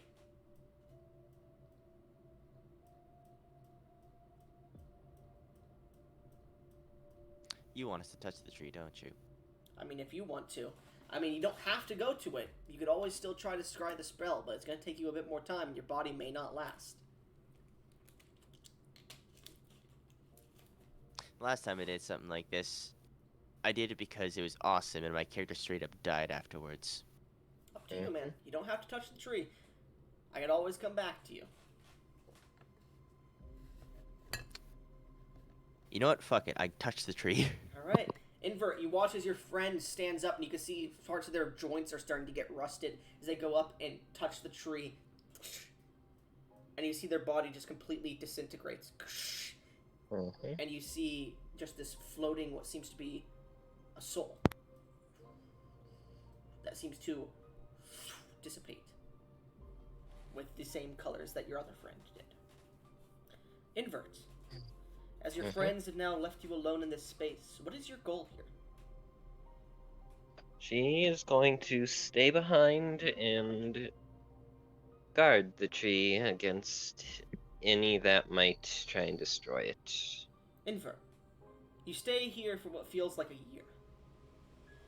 Eventually, as you seem to stand for what seems to be the end of the year to you, you look towards the door, wondering if you should leave, and you see a flash as some strange faces, unknown to you, enter into this domain. And as you begin to speak to them, you are told of the world that has the amount of time and the world that has passed outside. What seems to be quite a bit of time. But that's a story for another time. As we return to the mortal plane, Cass, Elsine, as the two of you step from the tree, night has fallen to deep black. And as you step out, the winds pour around you. As you see, the sky suddenly shifts to a deep red and purple as lightning strikes. The clouds around the city seem to have this black miasma to them, and you could see the prince's body. There seems to be a swirling tornado of this black mist that seems to have ingrained itself in. You can see the prince's body is shaking as it starts to stand up as you step out of the tree, as it stands up to its full height again. You can see these black shadowy arms come off of it. It's his face pulls up, and you can see half of it is coated in shadow as he stares at you with the large hole through his chest. You hear in your minds, "I'm back." As you step from the tree and land about 30 feet from this man, he looks to you. "You could have left me alone. You could have let me do what I was gonna do. You could have been the last ones I killed. I was this close to greatness, to consuming another world, to putting an end to this sham that you call life. But no, you had to try and stop me. Be heroes. Do you know what happened to the heroes of the worlds I've consumed in the past?" No. Well, I assume you killed them. No. Destruction is too good for them. You will meet them when I consume you to gain your strength. At this point, you can see the black mist is turning to sludge and falling off on places. He seems very injured as he looks to you. "I will entertain you for a bit. Come at me. Have your little fun, weaklings. I will destroy you. If my name truly is Harkin the Destroyer, you will no longer exist besides to be my slaves and my power source. You are nothing." Roll initiative. I will say you get to choose what you want to roll for initiative. Intimidation. Sure. And Petra, Yes. you watch from a high vantage point as this combat ensues, but you are, at the moment, unable to move. Anyways, I'm just glaring at him. Get a 42 for my initiative. Well, this is I'm glad he rolled a 46 for his initiative. Hold up, I'm actually gonna do a quick little check, demoralize check, just to see if he's still immune. Just to check. Go ahead. That's a 48. 48. It is comparing to his will DC. Okay. Oh, wait. Oh, then yeah, no, That's what it that is. fails. I get a You're plus you're 2 not to sure if what he's I. immune. You're not sure if he's immune. But yeah, you get a +2, Phoenix. Yeah, I forgot I had a plus 2 because I have incredible initiative. How high is this man's will DC? Enough. Not sure. Well, 48 isn't getting him. He's immune to fear effect. Well, Shadowy, what was your roll? For my initiative? Yes. Initiative, that's 42. 42. Okay, and then you, Phoenix. It should equal 42. I forgot to add plus 2 for incredible Okay. initiative. So what's your bonus in total, Phoenix? Like your bonus to it, like with the +2 added. It is 37 Okay. because I rolled performance. And Shadowy, what's your bonus to initiative here? It's a plus 32. Okay, so Phoenix goes before you.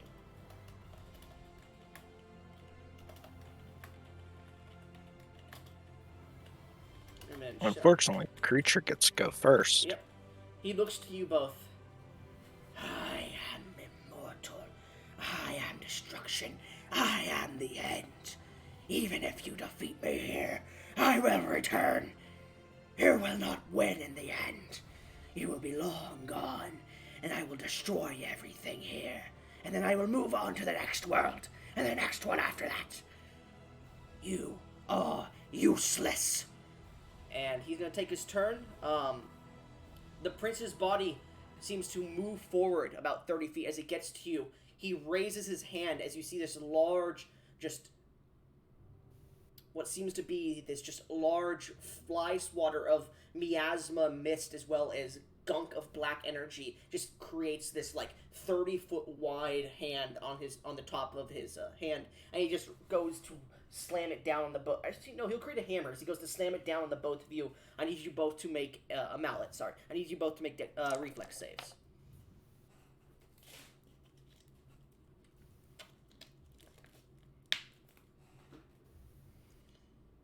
Just die. Alright, it's a 41. Okay, you succeed. Phoenix? 39. 39. That's a failure if you want to use a hero point. Yeah, I'm gonna use here. Okay. Wanna know So a fun otherwise, I'm fact? probably gonna die. So as you're about to be crushed, we'll see if you succeed, actually. Damn, you have a plus 24? Damn. Plus 24 to what? Do you want to use another hero point, Phoenix? Yeah. I mean, I donated all my hero points to Phoenix. Well, Ruby, you can't do that because you're not, as I've mentioned, you're not in the same... I meant Soup. Yeah. I was donating all of them to Soup as he problem. needed them. Oh wait. He needed them. You could just roll a d20 because we know your bonus. 37.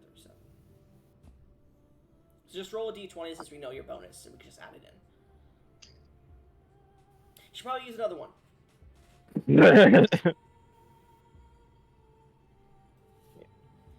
I've donated. So as this Give hammer me. is coming down, you're starting to see different timelines. Like, because you guys did jump timelines when you came here. And you're starting to see, like, okay, I could dodge here, but those will still get me hit a bit. This one will get me smashed. This one will blow my brains out completely. This one I'll fall off the Okay, edge nat and 40. My wings will get caught on and broken on some shit and I'll fall. Oh, I could dodge this one. Both of you managed to dodge out of the way. Shadow, you managed to jump out of the way while you watch Phoenix, Cass. The only future where you survive this attack is to lunge at the man. As you rush forward, do you have a weapon? Or are you just holding Several. your accordion? I have several weapons. I'll say, which make me an attack roll with your accordion.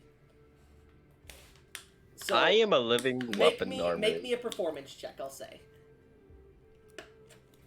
Or actually no, I'll say this, the only way that you'll survive this. You know that frying pan from earlier? Oh, The Wait, waffle what's the iron. throwing- Waffle iron. Yeah, that's what I meant. That's what, What I did said. that? What did that even do? It was important if I used a certain thing. Well, you're not going to really What use was it right now. So you jump forward and you see your accordion. You put that down for a second, pull out the waffle iron, and just smack him on the side of the head as he just Kurt! confuzzled. I'll say go ahead and roll me a d10 plus your dexterity. Watch the waffle iron be his lethal weakness. Because you're attacking That'd be an fucking actual hilarious. physical form, he doesn't have immunity to this. Bro. I have ghost touch on my weapons due to 9. natural and damage. You rolled a natural 20, so I'm going to say that's critical. That's 18 then? Yeah. What would your roll have been? 20 plus 24, that's 44? Ooh, that's not a double critical, sorry. So, let's see. Minus 18. You slap him and you see a bunch of the blood and the other debris just come flying off, and he seems to nearly fall down on his ass, but he manages to stay standing. As you see that he is very wounded after that banishment. That's why I had you roll, by the way, for the banishment. To deal damage, V. Because I was like, you're not on the same plane as he could just immediately teleport back. As he seems If very only I injured. could. He looks to you both. And you see him starting to look around to see what he could do, and you see him starting to cast, or try to cast a spell, but he seems to be very slow at it. It is now your turn, Phoenix. As you slap him with the waffle iron, you look up to him. As your accordion is like hanging in one hand, it's like bouncing up and down because it's not being held by two hands. One waffle iron in the other hand as you're crouched down after hitting him. What is your turn? He is very injured. Interesting thing, accordions actually have straps that go over your shoulders. Oh, okay, because I'm thinking of like the free-form accordion, the one that like people always think of. I know what you're talking about. It's like the little hexagonal even thing, they- right? Is that Yeah, even they an have accordion? optional straps. It's not an accordion. I forget what it's It's called. probably in the same family, though, right? Yeah. It is. Yeah. It is a woodwind. Okay. Yes, accordions are woodwind instruments. So as the Yeah, accordion that I is know. as the accordion is strapped to you, as you're only holding it with one hand, and you have the waffle iron. What is your turn? Oh, that instrument is called the concertina. Thank you. Okay. Now that we've had our music lesson of the day, Yes.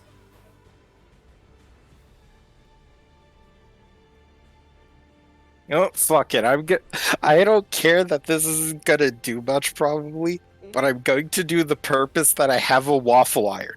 I'm going to use needle darts. What does needle darts do? What the fuck? Oh, That's what I'm I wondering. looked this up.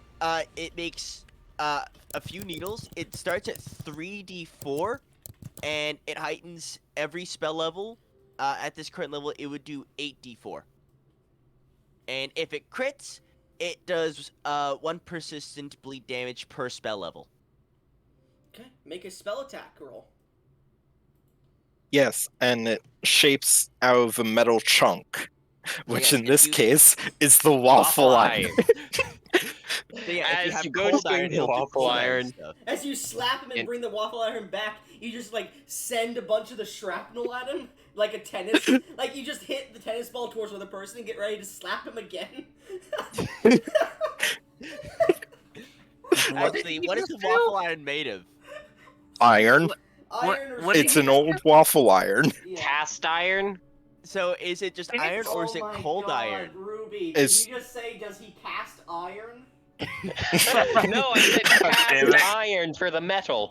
I hate this. I hate how this is the most fun D&D session I've had in a while, and it's supposed It's to not be... even D&D. It's You know what I mean, Pathfinder. you know what I mean. TTRPG, there you go. Anyways, Phoenix, go ahead and There make we your attack go. roll. 20, 29, 47. Yeah, that's a critical hit. Go ahead and roll damage. Would have been funny if you did Alrighty. cast iron though. So that. Do you want me to just roll 8d4 and Yeah, double then it, just double or just double the total, yeah. 8d4 Yeah. doubled, and it takes 8 persistent damage. Well, that's I think the it's- it was shadowing. As you see him assaulting this man, is there anything you would like to do to aid him? Like aid If it him was- as Like Also, anything, he's like like- on your turn, is there any actions you would have liked to take? well. I was saying on my turn, I have a plan, and I'm gonna be using all 3 of my actions for this plan. Okay, what are you doing? All right, so if it gets to my turn, yeah, Elstein is gathering a lot of magical power into his hand as he's preparing to cast with all 3 of his actions magic missile. Okay, and that can't be blocked, Oh right? god, Or- are you At casting what it at that level? level? Yeah, at 7th level. That's 12 shots. No, cast it at your max level, highest. Plus thing, It it can't only- be cast at level 8. It only goes up every 2 Plus spell thing, it levels. doesn't scale. It doesn't scale at level 8. Yeah. So with that Aw. would mean I get 4 missiles a turn, and I have dangerous sorcery, which is an ability that lets me add add the level of my spell to the damage rolls. Go ahead and roll all that Oh damage. god! Go ahead and roll all that damage. Okay. And you dealt Roll 44, all right? once. You dealt 44, Phoenix? Yes, 44, Yeah. and it's taking 8 persistent bleed damage. You're going to vaporize him! Okay. Wait, This it doesn't is- bleed, so I don't think it takes bleed damage. D4 Yeah, the plus- creature doesn't bleed, but the eight. prince sure does. Needle darts. It is persistent bleed damage, yeah, so if it's So immune that's to 12, 1d8 plus 1d4 plus 8 force damage. That's 12 instances of it right at him. Okay. that, yeah. Alright. That is... And I'll say, roll That's this, 100 just and- because he's already dead, roll this at a 10 times crit. Oh, that's also 130 damage. So 10 times, that's 1,300 So, damage. as you begin to pull back and you feel the energy starting to break apart pieces of your skin as you're holding back against, you're trying to pull all the energy you can against this deadly force of the cosmos. You pull back all this energy as you see the man waffle iron him once and then go to make a second strike as the waffle iron just disintegrates and sends these spikes of iron into the man, sending him flying back. The person's body goes flying up 10 feet. And though you're Wait, sad I to might do actually it, do something. That's not... Jump. That's not 1,300 damage. That's 1,420 because you forgot to account for the +1 on every single missile. Well, actually, I accounted for it already, because that's Yeah. why it's a plus 8. yeah. So Because that adds up 7. as you pull your So, hand, No. Baseline, the missiles add +1. Yes. Dangerous sorcery adds extra. Yeah, that's the extra I've added. I yes, added a it's plus 7 8 to in it. total, Soup. It's his plus 7 plus the plus 1 for the original. Each missile does 1d4 + 1. Yes, Yeah, There's exactly. 12 missiles. yes. Yes, that's why. And it's he has a plus plus 8. 7 from Deadly Sorcery, which is why they're plus 8. Doesn't that make it +19 total, though? No. What? How? Where are you 24 getting plus the extra 19. 11? What? Soup, I don't understand what you're doing with the math here. Each Neither missile is do 1d4 I. + 1 multiplied by 12, being a 12d4 plus 12 total, plus 7 on top of the 12, No, it's making applied it to +19. each one. You roll damage for One is each missile. separately. Yeah. You don't roll 12. You don't roll 12d4 plus 19. It's 1d4 plus 1 originally per missile 12 times, and then you add 7 to each of those damages. It's not 12d4 plus 19. It's 12d4 plus 8 times 12, which is 80 plus. 96. So 12d4 plus 96 would be what you're thinking. Okay. Yeah. I was doing that specific part wrong. Yeah. I was adding it in afterwards. So, as you start to charge this energy backwards, and you see the prince is starting to fly up a bit into the air from the hit, is there any...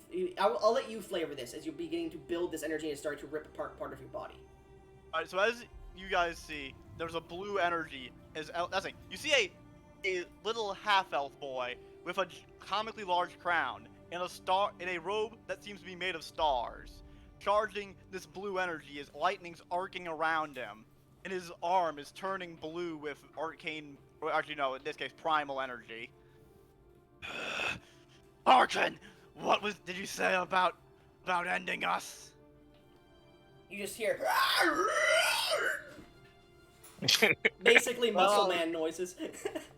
I'm not sure what that means. I can say one thing. This is your end. Ah! And all 12 of those missiles just burst out.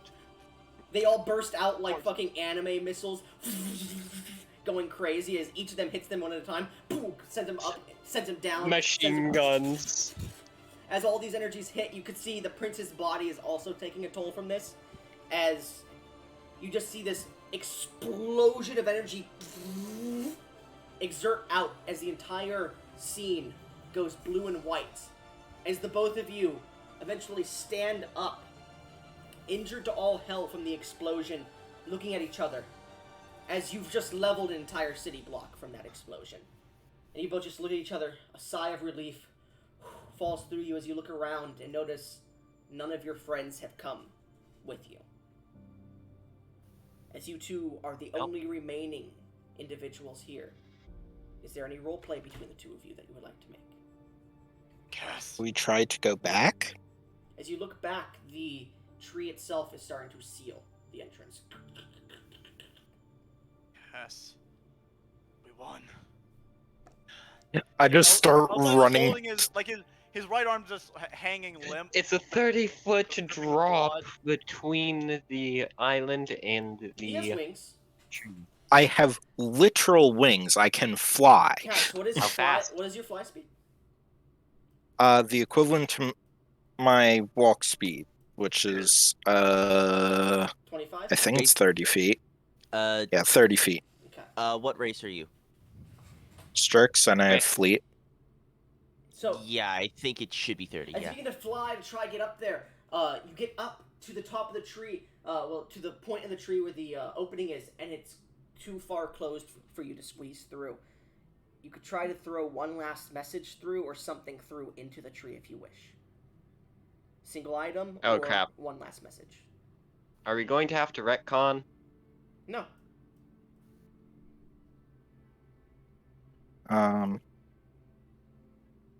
What can I throw through? Something? Anything that's a quick, Maybe like, food toss. or item? I just throw the waffle iron through. The broken, like Waffle the iron was half melted waffle iron. No, the metal actually returns. Oh, it does. So Yeah, it's, the Yeah. metal comes back. So it's like a fucking boomerang, basically. Boomerang needles, yes. God damn it. So you throw it through Damn. as it gets tossed through. And I shout through, "We'll find a way." The wood closes. I on shout itself. back, don't!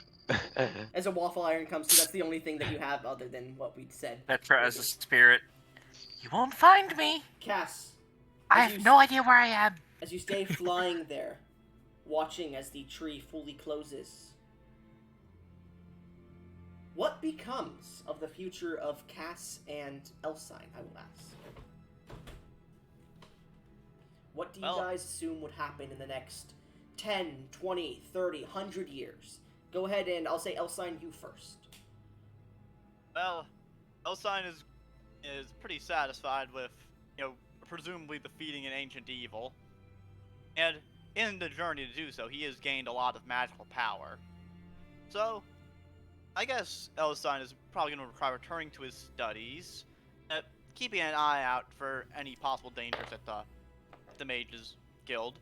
But once he's ready and the city's somewhat recovered, he's actually going to go see if he can find the true secrets of his power, and possibly, I guess, try to become an immortal king of some kind. Alright, Elsine, as you continue your studies for the next few years, and actually manage to fall under the guidance of Oyezir, she mentions that you are Cool. of primal sorcery. You are not an actual wizard. And after her training you for a while, you're eventually invited back to the Mages Guild to take part in one of the higher stations if you wish to become a teacher there, which I assume your character would not wish to, would they? This thing. Well, Elsine's flattered by the offer, and he actually does say he will at least be a patron of the Mages Guild. But right now, he's gonna try to find his own way. Mages make his College, own. sorry. He's gonna find his own way. He's gonna actually try to. He will occasionally send donations to the guild Alright. when he's able to. Over the next The 20, college. 30 or so years, you eventually find rumors about your connection to... What sorcery did you have? Fae? I'm Nymph. Nymph. Okay, you find your connection to the Feywild, and eventually find mention of one of your own bloodline, similar, a nymph in the ruins of Pearl Shore, from out of character, because this would be like 20 years in the future, from 20 years in the past. Eventually, finding your way there, you find it hard to exist there simply because of the anti-magic present in the air. But eventually, you find and speak to a man named Leshy, an ancient druid, who begins to help you commune with this individual of your bloodline, and eventually, your story is not finished, unknown. I'll talk to you about that later. Was that druid someone by the name of Gorus? No, Leshy. Yeah, Leshy. That was- Leshy! You don't remember Leshy? Leshies are created by druids, so I didn't Leshy- think. No, No, Leshy he named Leshy. Soup, do you not remember Leshy the Druid from the D&D campaign? No. It was played by Bob Sauce? No. Okay, never mind. I remember seeing it in characters. Cass, what happens to you 5, 10, 20, 30 maybe years in the future for your character? I go on. Well, first thing I would do is buy a new waffle iron. Okay. It's the first thing Um, you do after destroying an ancient evil from ancient benevolent times, destroyer of worlds, purger and the end of all creation. You buy a new waffle iron, yes. Yep. Now, what's the waffle iron made of? Deal? Just a regular ass waffle. So cast iron, if you want it that way. There are several different ways to make waffle irons. Anyways, anything else that your character would do besides playing music, I assume? So They're gonna keep your promise and try to get back to.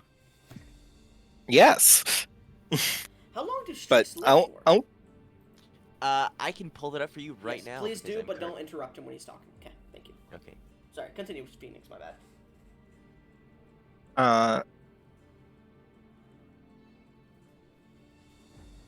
What was I gonna say? After you buy Damn the it. waffle Okay. iron. So first I would try to do some performance and perhaps find a couple other fellow bards to teach me some new Tricks and Abilities. melodies. Okay. and then that would probably be a couple years, so I got a nice plethora of money. I got rich, and then I would begin the process of trying my hardest to figure out how to get back to them. All right. Is there anything else specifically you would like to mention? Because I'm about to go over what happens with your story right now.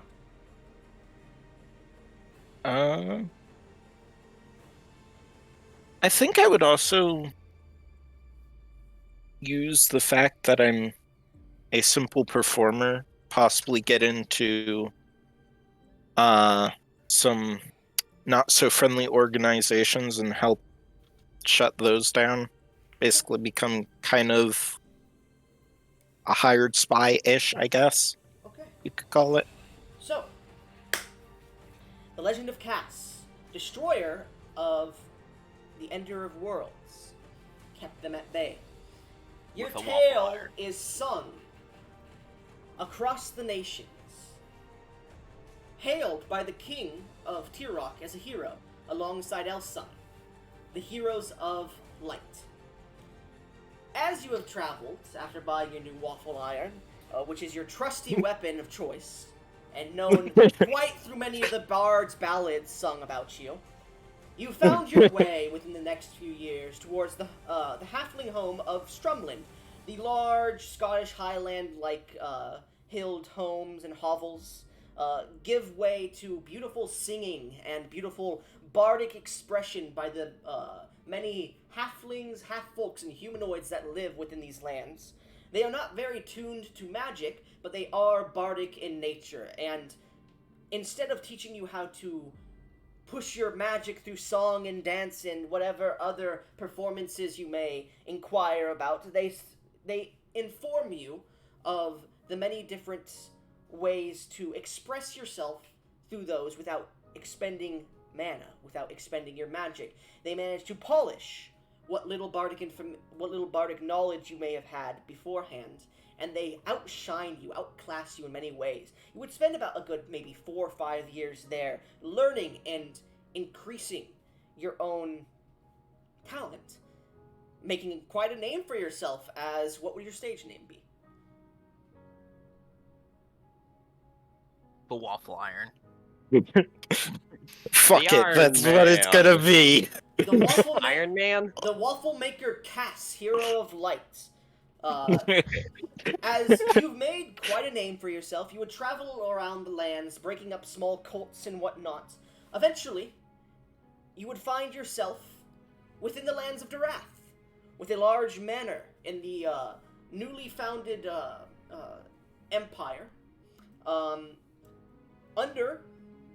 As a member of the royal courts of the newly founded emperors, eventually finding yourself within the newly constructed city of Martel, a fancy and wonderfully made house, a wonderfully made manor. I don't know if your character would have any family, but that's up to you. Yeah, Probably. you would have settled down with whatever your character would have been into. Maybe adopted or had a few children. Flushed warp. The fuck? Keratin flesh warp. As your character would have began to hear about growing threats, aside from the Black Hand, which you had helped defeat a few of the palms of, which are the groups of them, you would have heard of a group called the Cult of the Knowing. And after investigating them a bit, they have had a long and twisted and gnarled path that seems to have experienced the evil of the world, or the chaos that breeds within this world. And after searching through them, you would have found mention of the First Age. After destroying a few of their small temples, their cultish hideouts, you would have found information about Harkin the Destroyer. Long forgotten information about his connection to this world and his revival many times. His In the connection to first cults. stage, in the first battle. Basically, that kind of shit. First break. And after investigating this, years pass before you find yourselves in a place called the Embered Fields. A place that has become prominent under the rulership of one Sir Baronet Ryan Farrow of the Golden Ravine. Out of character, I don't know if he's become the Emperor or not, because I haven't gone over that little situation with him, so I'm just going to say he's not at the moment, but he may be in the future.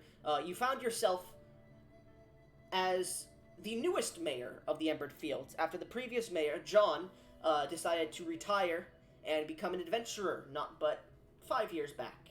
At this point, you have found a small group of adventurers to aid you in many different bandits and whatnot, and you found yourself in a more comfortable life as you continue to investigate how you may enter into the tree and anything that you may find about the tree. And that is the end of your story, Cass, for now. I will say your character probably lives a fun but careful life and eventually does pass away. If that's okay with you. Yep. Alright. So you did get a lot of knowledge that will be passed on to some of your future generations. They'll be like, oh, this is just legend and tale. But, you know. Anyway. Yeah, future generation stuff. So, your next character, Phoenix. The Konrasu. The power source towards Alma's machinations would be used during the complete celestial solstice to bring a piece of ancient Tyrellian, a floating isle, back. Alma would be lost and disappear. However, his name would eventually resurge every so often throughout history in the next few hundred years. Alma the Changebringer, Alma the Fearmonger, Alma the Elemental Mage. Many different names and many different iterations of this man as he had cloned himself, or through a strange way, created a twin of himself, with different facets of his personality. All of which would go down in history, in the history of Tirok, which still floats to this day, hundreds of years in the future. Thanks to you and Elsine. Shadowy. The destruction of a soul usually means the permanent death of a character, and the inability of them to come back.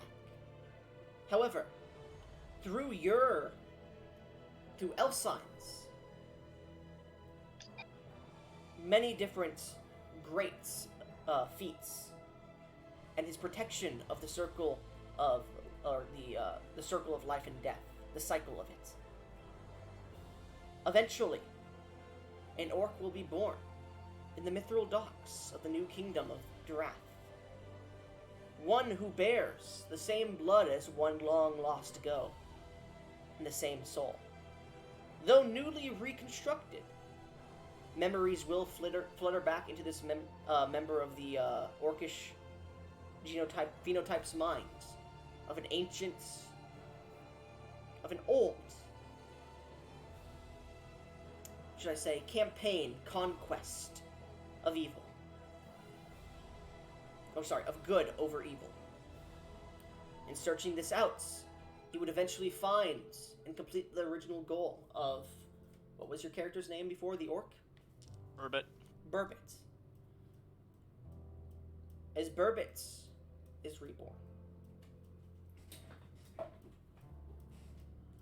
Next, Soup. Tatriel. Yes. Tatriel finds herself reborn in a world of ice and death, with a fourth moon in the sky of green. Saved by a strange warrior, and plagued by strange dreams for many years. Her past memories seemingly seeping through every so often, but then being forgotten. Eventually, finding the ancient ruins of Tirok which had fallen due to an ancient evil being released, he would find a strange portal appear, where she would pull forth a few members, a Kitsune, a Strix, a half-elf, and a strange tree individual, a Goron. And through their few days of travel, they would eventually find an item that could help them save the world from this ancient calamity. Eventually, speaking with this group, who decide to send them back to the past, realizing that it would create another timeline or stop yours from existing. You're not sure. You send them back. You still exist. As you sit there, wondering if you did the right thing. By the way, this is your new Oracle character that you never got to use. Yeah. The memories of Tatriel flow through your mind as you see an entity appear in a flash of golden and purple lights. A Kitsune, standing about 8 to 9 feet tall, stares down at you. Well then, Oracle. You've seen what can and will be. You've seen destruction and creation. A balance. Do you think your actions will cause a balance in this universe? Do you think they will be able to stop Harkin from his destruction of Tirok? Do you think you have brought balance to their world? One can only hope that I have made the right choice, but that is not a tale for us to know. That is true. If you wish, I could bring you to where you have sent them. Or you may remain here in your world and attempt to fix it. I have meddled with the time long enough. I shall stay here and fix this one, to the best of what ability I have left. Heroes are not born. Heroes. Of course not. Heroes are not They born. are crafted, molded. They are those who seek the light in darkness. You, my friend, shall aid the embers of flame in this darkened time. And you see him pull out a golden and a dark flame, and he hands them both to you. I will take them into my hands. However, you were not quite right with that last part. Heroes are not crafted. It is a choice that one must make themselves. Wise words for a young one like you. I wish to see what balance you bring to this world. Oh, and if you need to speak with me, just call my name. The name is Sozin. Pleasure to meet you. And with that, he vanishes as a cold burst of wind and ice passes by you.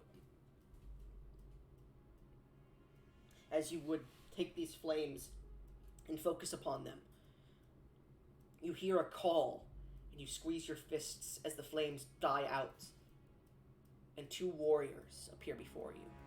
One of darkened plate mail, where embers fly off with a great sword of great intentions. A man forged in metal. A man who wields flame to brighten the darkness. A man long known as a hero throughout history.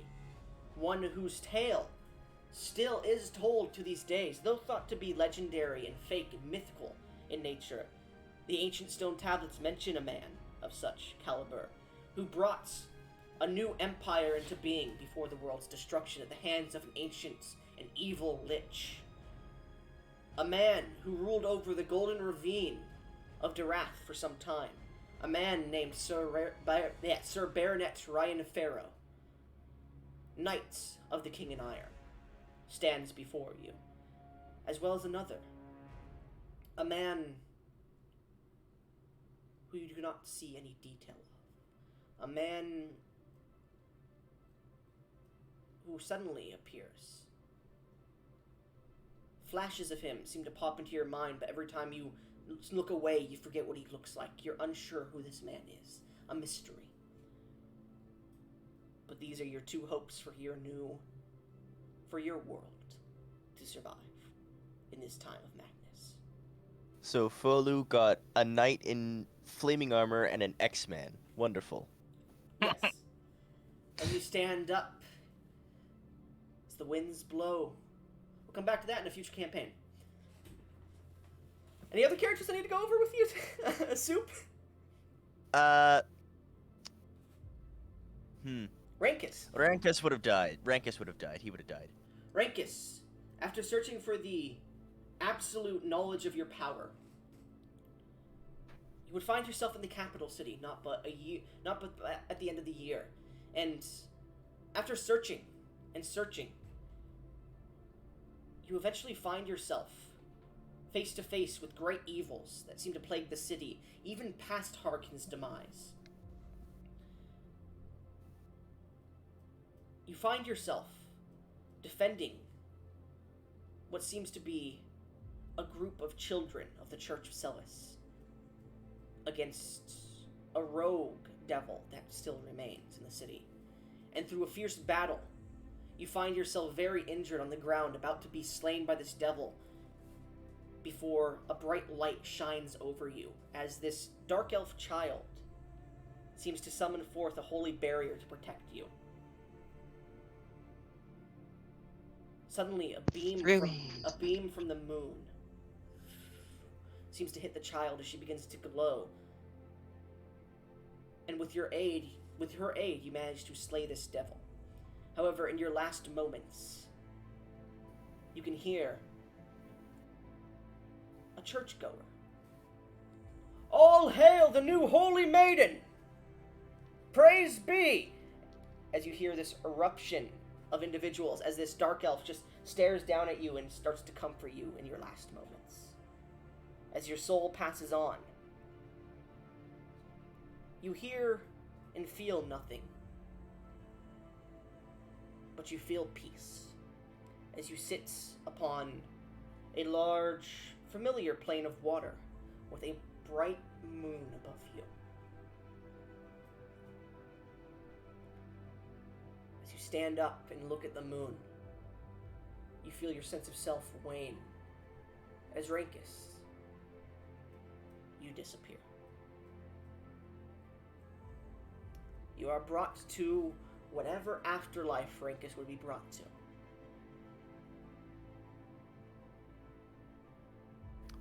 Alright. That's the end of Rankus. He's brought to one of the moon goddesses, just so you're aware. Specifically, Cilia, the human moon goddess, because she's the actual one that exists out of character in lore. Not Celis, this bullshit religion. Anyways, anything else, Sue? Or is that all your characters?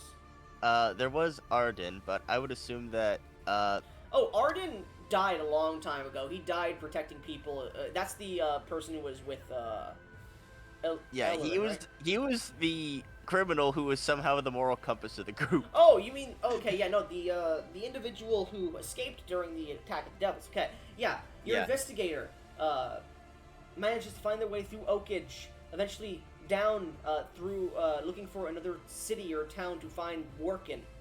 And as they begin to escape, I think they made it somewhere, right? You simply said that he ran into trouble along the way. I'm just going to assume he ended up in slavery somehow. Eventually, through slavery, managing to find your way to Darath, you would be found in a slave revolt that is headed by an unknown man. You attempting to escape would be cut down in your prime. Yeah, that'd be something that fits him. By a member of the Ashweld Syndicate who's been tracking you. Because when you handed in that information, I rolled, and they found the person you were trying to give the information to and killed them as well. So they had a lead to find you. And find you they did. Of course they would. Can't run from the Syndicate. Syndicate would lose a lot of power after the devil attack, by the way, because they are seen as the people who summoned them. So, just so you're aware, Syndicate doesn't maintain a hold on Tirok for very long, and after about 10 years manages to get thrown out of Tirok. Anyways. Give me 1 second. Okay. Anyways, next, we have you, Petra. Petra. As you feel your soul being torn, not asunder, but reborn by the cycle of life, death, and rebirth, you feel yourself another seed, a seedling, however more conscious. You see a primal earth, or a primal Turam in front of you. Very little life. And you see a single woman standing thousands of feet tall, this flowing green and blue dress, this flowing scarlet hair, pale white skin, and a crown of branches in her hair. She takes you, a small Sorry, I seed, see who? I apologize, my dad interrupted. a large goddess that looks like scarlet hair, green, blue dress, with thorned crown. She takes you as your seedling and plants you in a large area of the earth, the primal Turam. Eventually, you begin to grow, and this goddess disappears from the world. Continue to grow, and grow. Eventually, a forest grows around you. Floating islands, a civilization that disappears in the blink of an eye. Eventually, well, taking with it a large portion of the landmass, mind you. Eventually, billions of years pass in the blink of an eye. And you find yourself holding a floating city from falling apart. And it all comes round. I spoke to myself. Yeah? And even Yes. I didn't know it. I knew there was going to be time loops somewhere. I gotta just say- didn't know where. Dead honest with you, I never thought any of my characters would amount to anything important in your world. Especially not something like holding up the entire fucking city. Of course, your character doesn't. Your character has faded memories of the past, but not enough to Yeah. recall the Goron speaking to them being them. Of course. So To be honest, I didn't expect cast to amount to very much at all either. I expected you all to fucking die, but it rolled shitty, of course, for its initiative, and they're all like, "Hey, here's 50 different attacks," and I'm like, "Fuck." I didn't even get to attack, and I would have done the most damage. Yeah, you would've. Anyways, is there I'm anybody? pretty sure I would have dealt like over 300. Anchor now, Petra. I forget what happened to Anchor. Anchor, ultimately, he got taken by whatever his name is. Yes, by Alma. His core did. And Your core. that kind of, I don't know what happened from there. Let me go ahead and with it. As Alma used your core to disappear from the world, almost seemingly. Eventually, your core being maintained in his staff as a permanent fixture of power. You would start to see what's happening. He appears within space. In a city of multiple floating islands with strange barriers around them. 10-foot tall or larger elves of darkened skin and pale skin, with large flowing robes, with these strange, mechanical almost looking magical items, things that look like the Konrasu you were traveling with for a while. Large mana tubes. And you eventually see a large explosion in the distance, and this elven-looking individual with a large mace carrying an important-looking object running through the city away from some of these larger elves. This individual's not 10 feet tall. They look about 6 feet, maybe. It's a female. One that you haven't met before.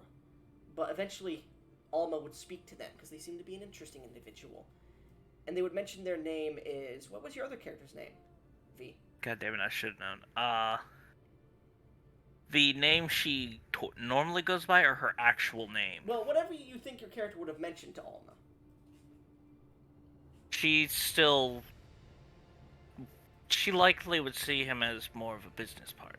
Mm-hmm. So, likely she would simply go by Kayla. Kayla. You eventually meet with Kayla, and after a few... She would use Lethune as her last name. Yes, after a few years, Miss Lethune would eventually betray Alma after he served his usefulness, taking the large core of Anchor, and eventually, after building the machine she has been planning for so many years, without aging, actually, because you don't age in this strange city. Eventually, she would use it to teleport back. After appearing on Turam, Kayla would realize it's been a few hundred years. And the world has changed a lot. New heists, new fools, new scams. And Anchor is here. His core, anyways. I would assume they become like a familiar and like a fucking mage are, basically, like speaking to each other. Because Anchor would eventually regain his ability to speak, but only to her. Yeah. And like every time he would speak, she'd be like, "The fuck, bro? Like, shut the fuck up. I'm trying to think." And of course, all of her heists, scams, and whatnot are all, of course, for that one goal of hers.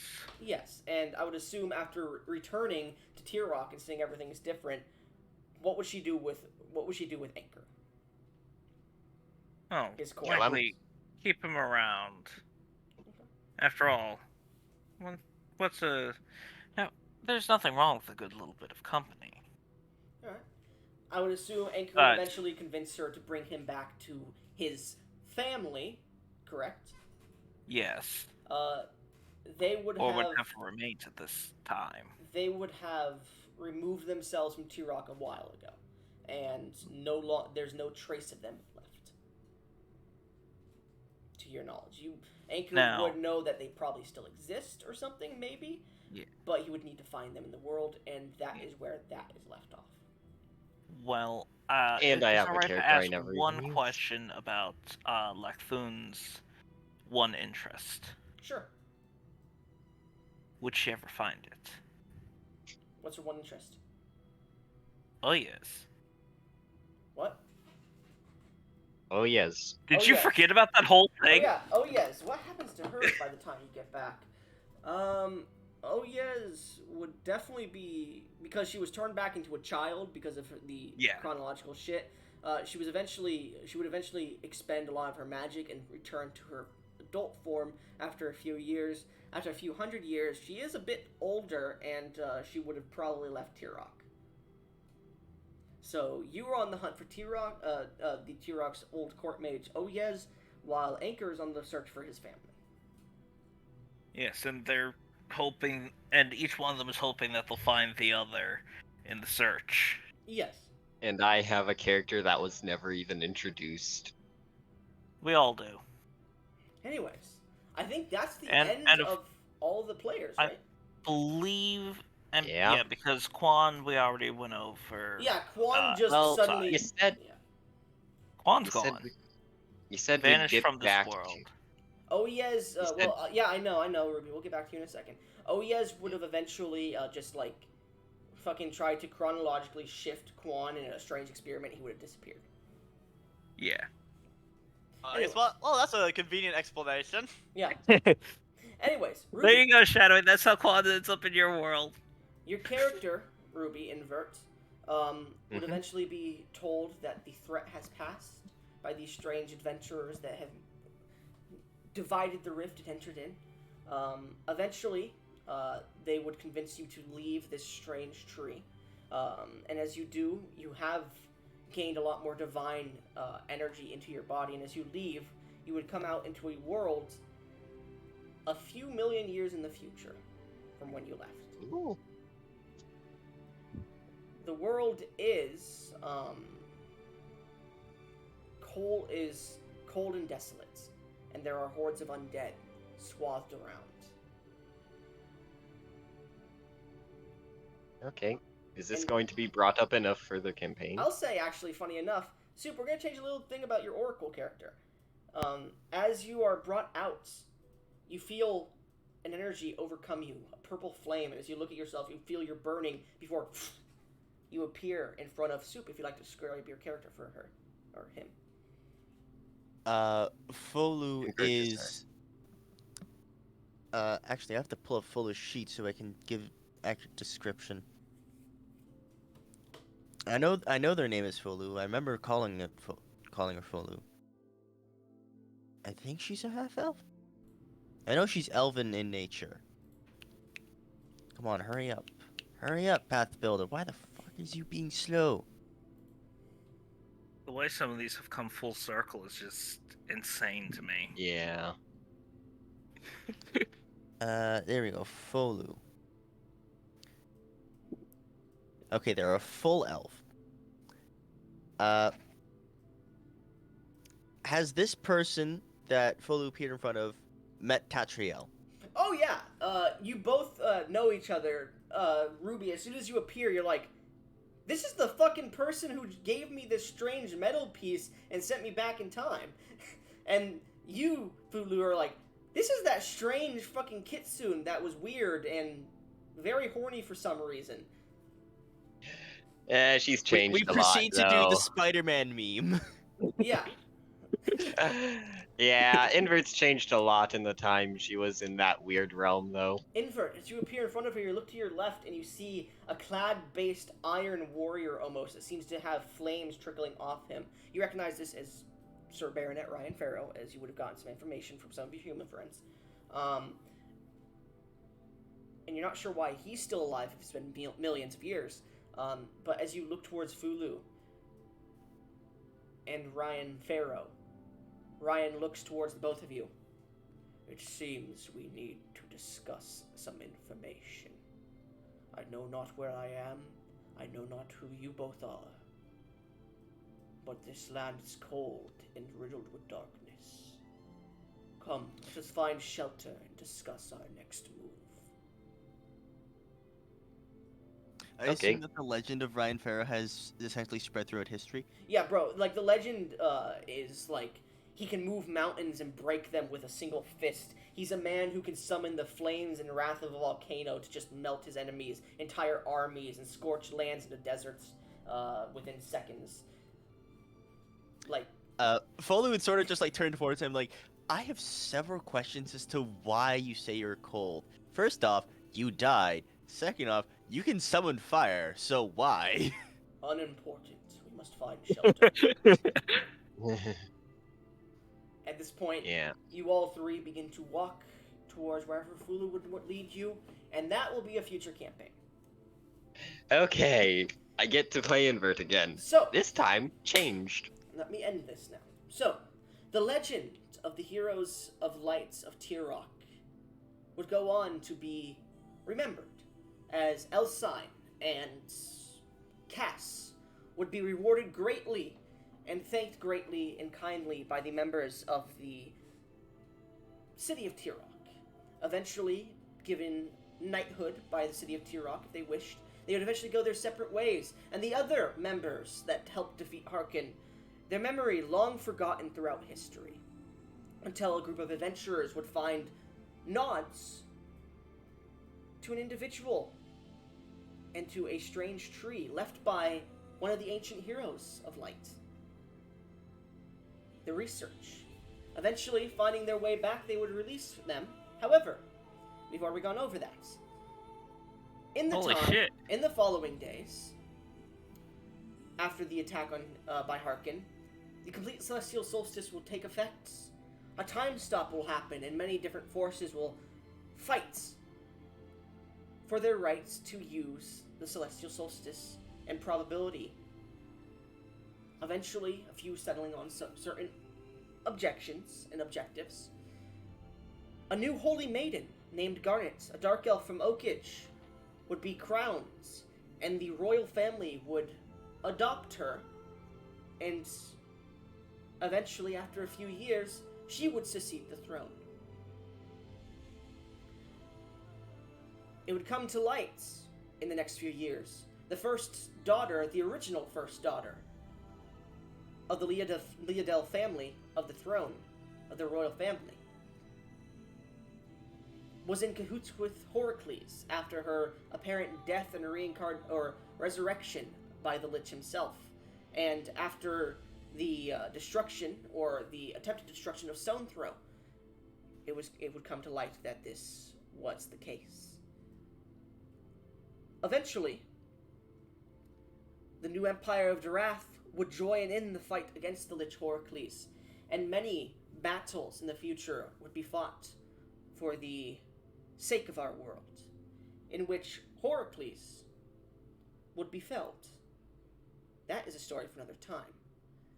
And in the future, the magics that he had prepared and yet to use would be thrust upon the world to create an everlasting blizzard and forces of undead that scourge the lands. Many different continents would fall to this power.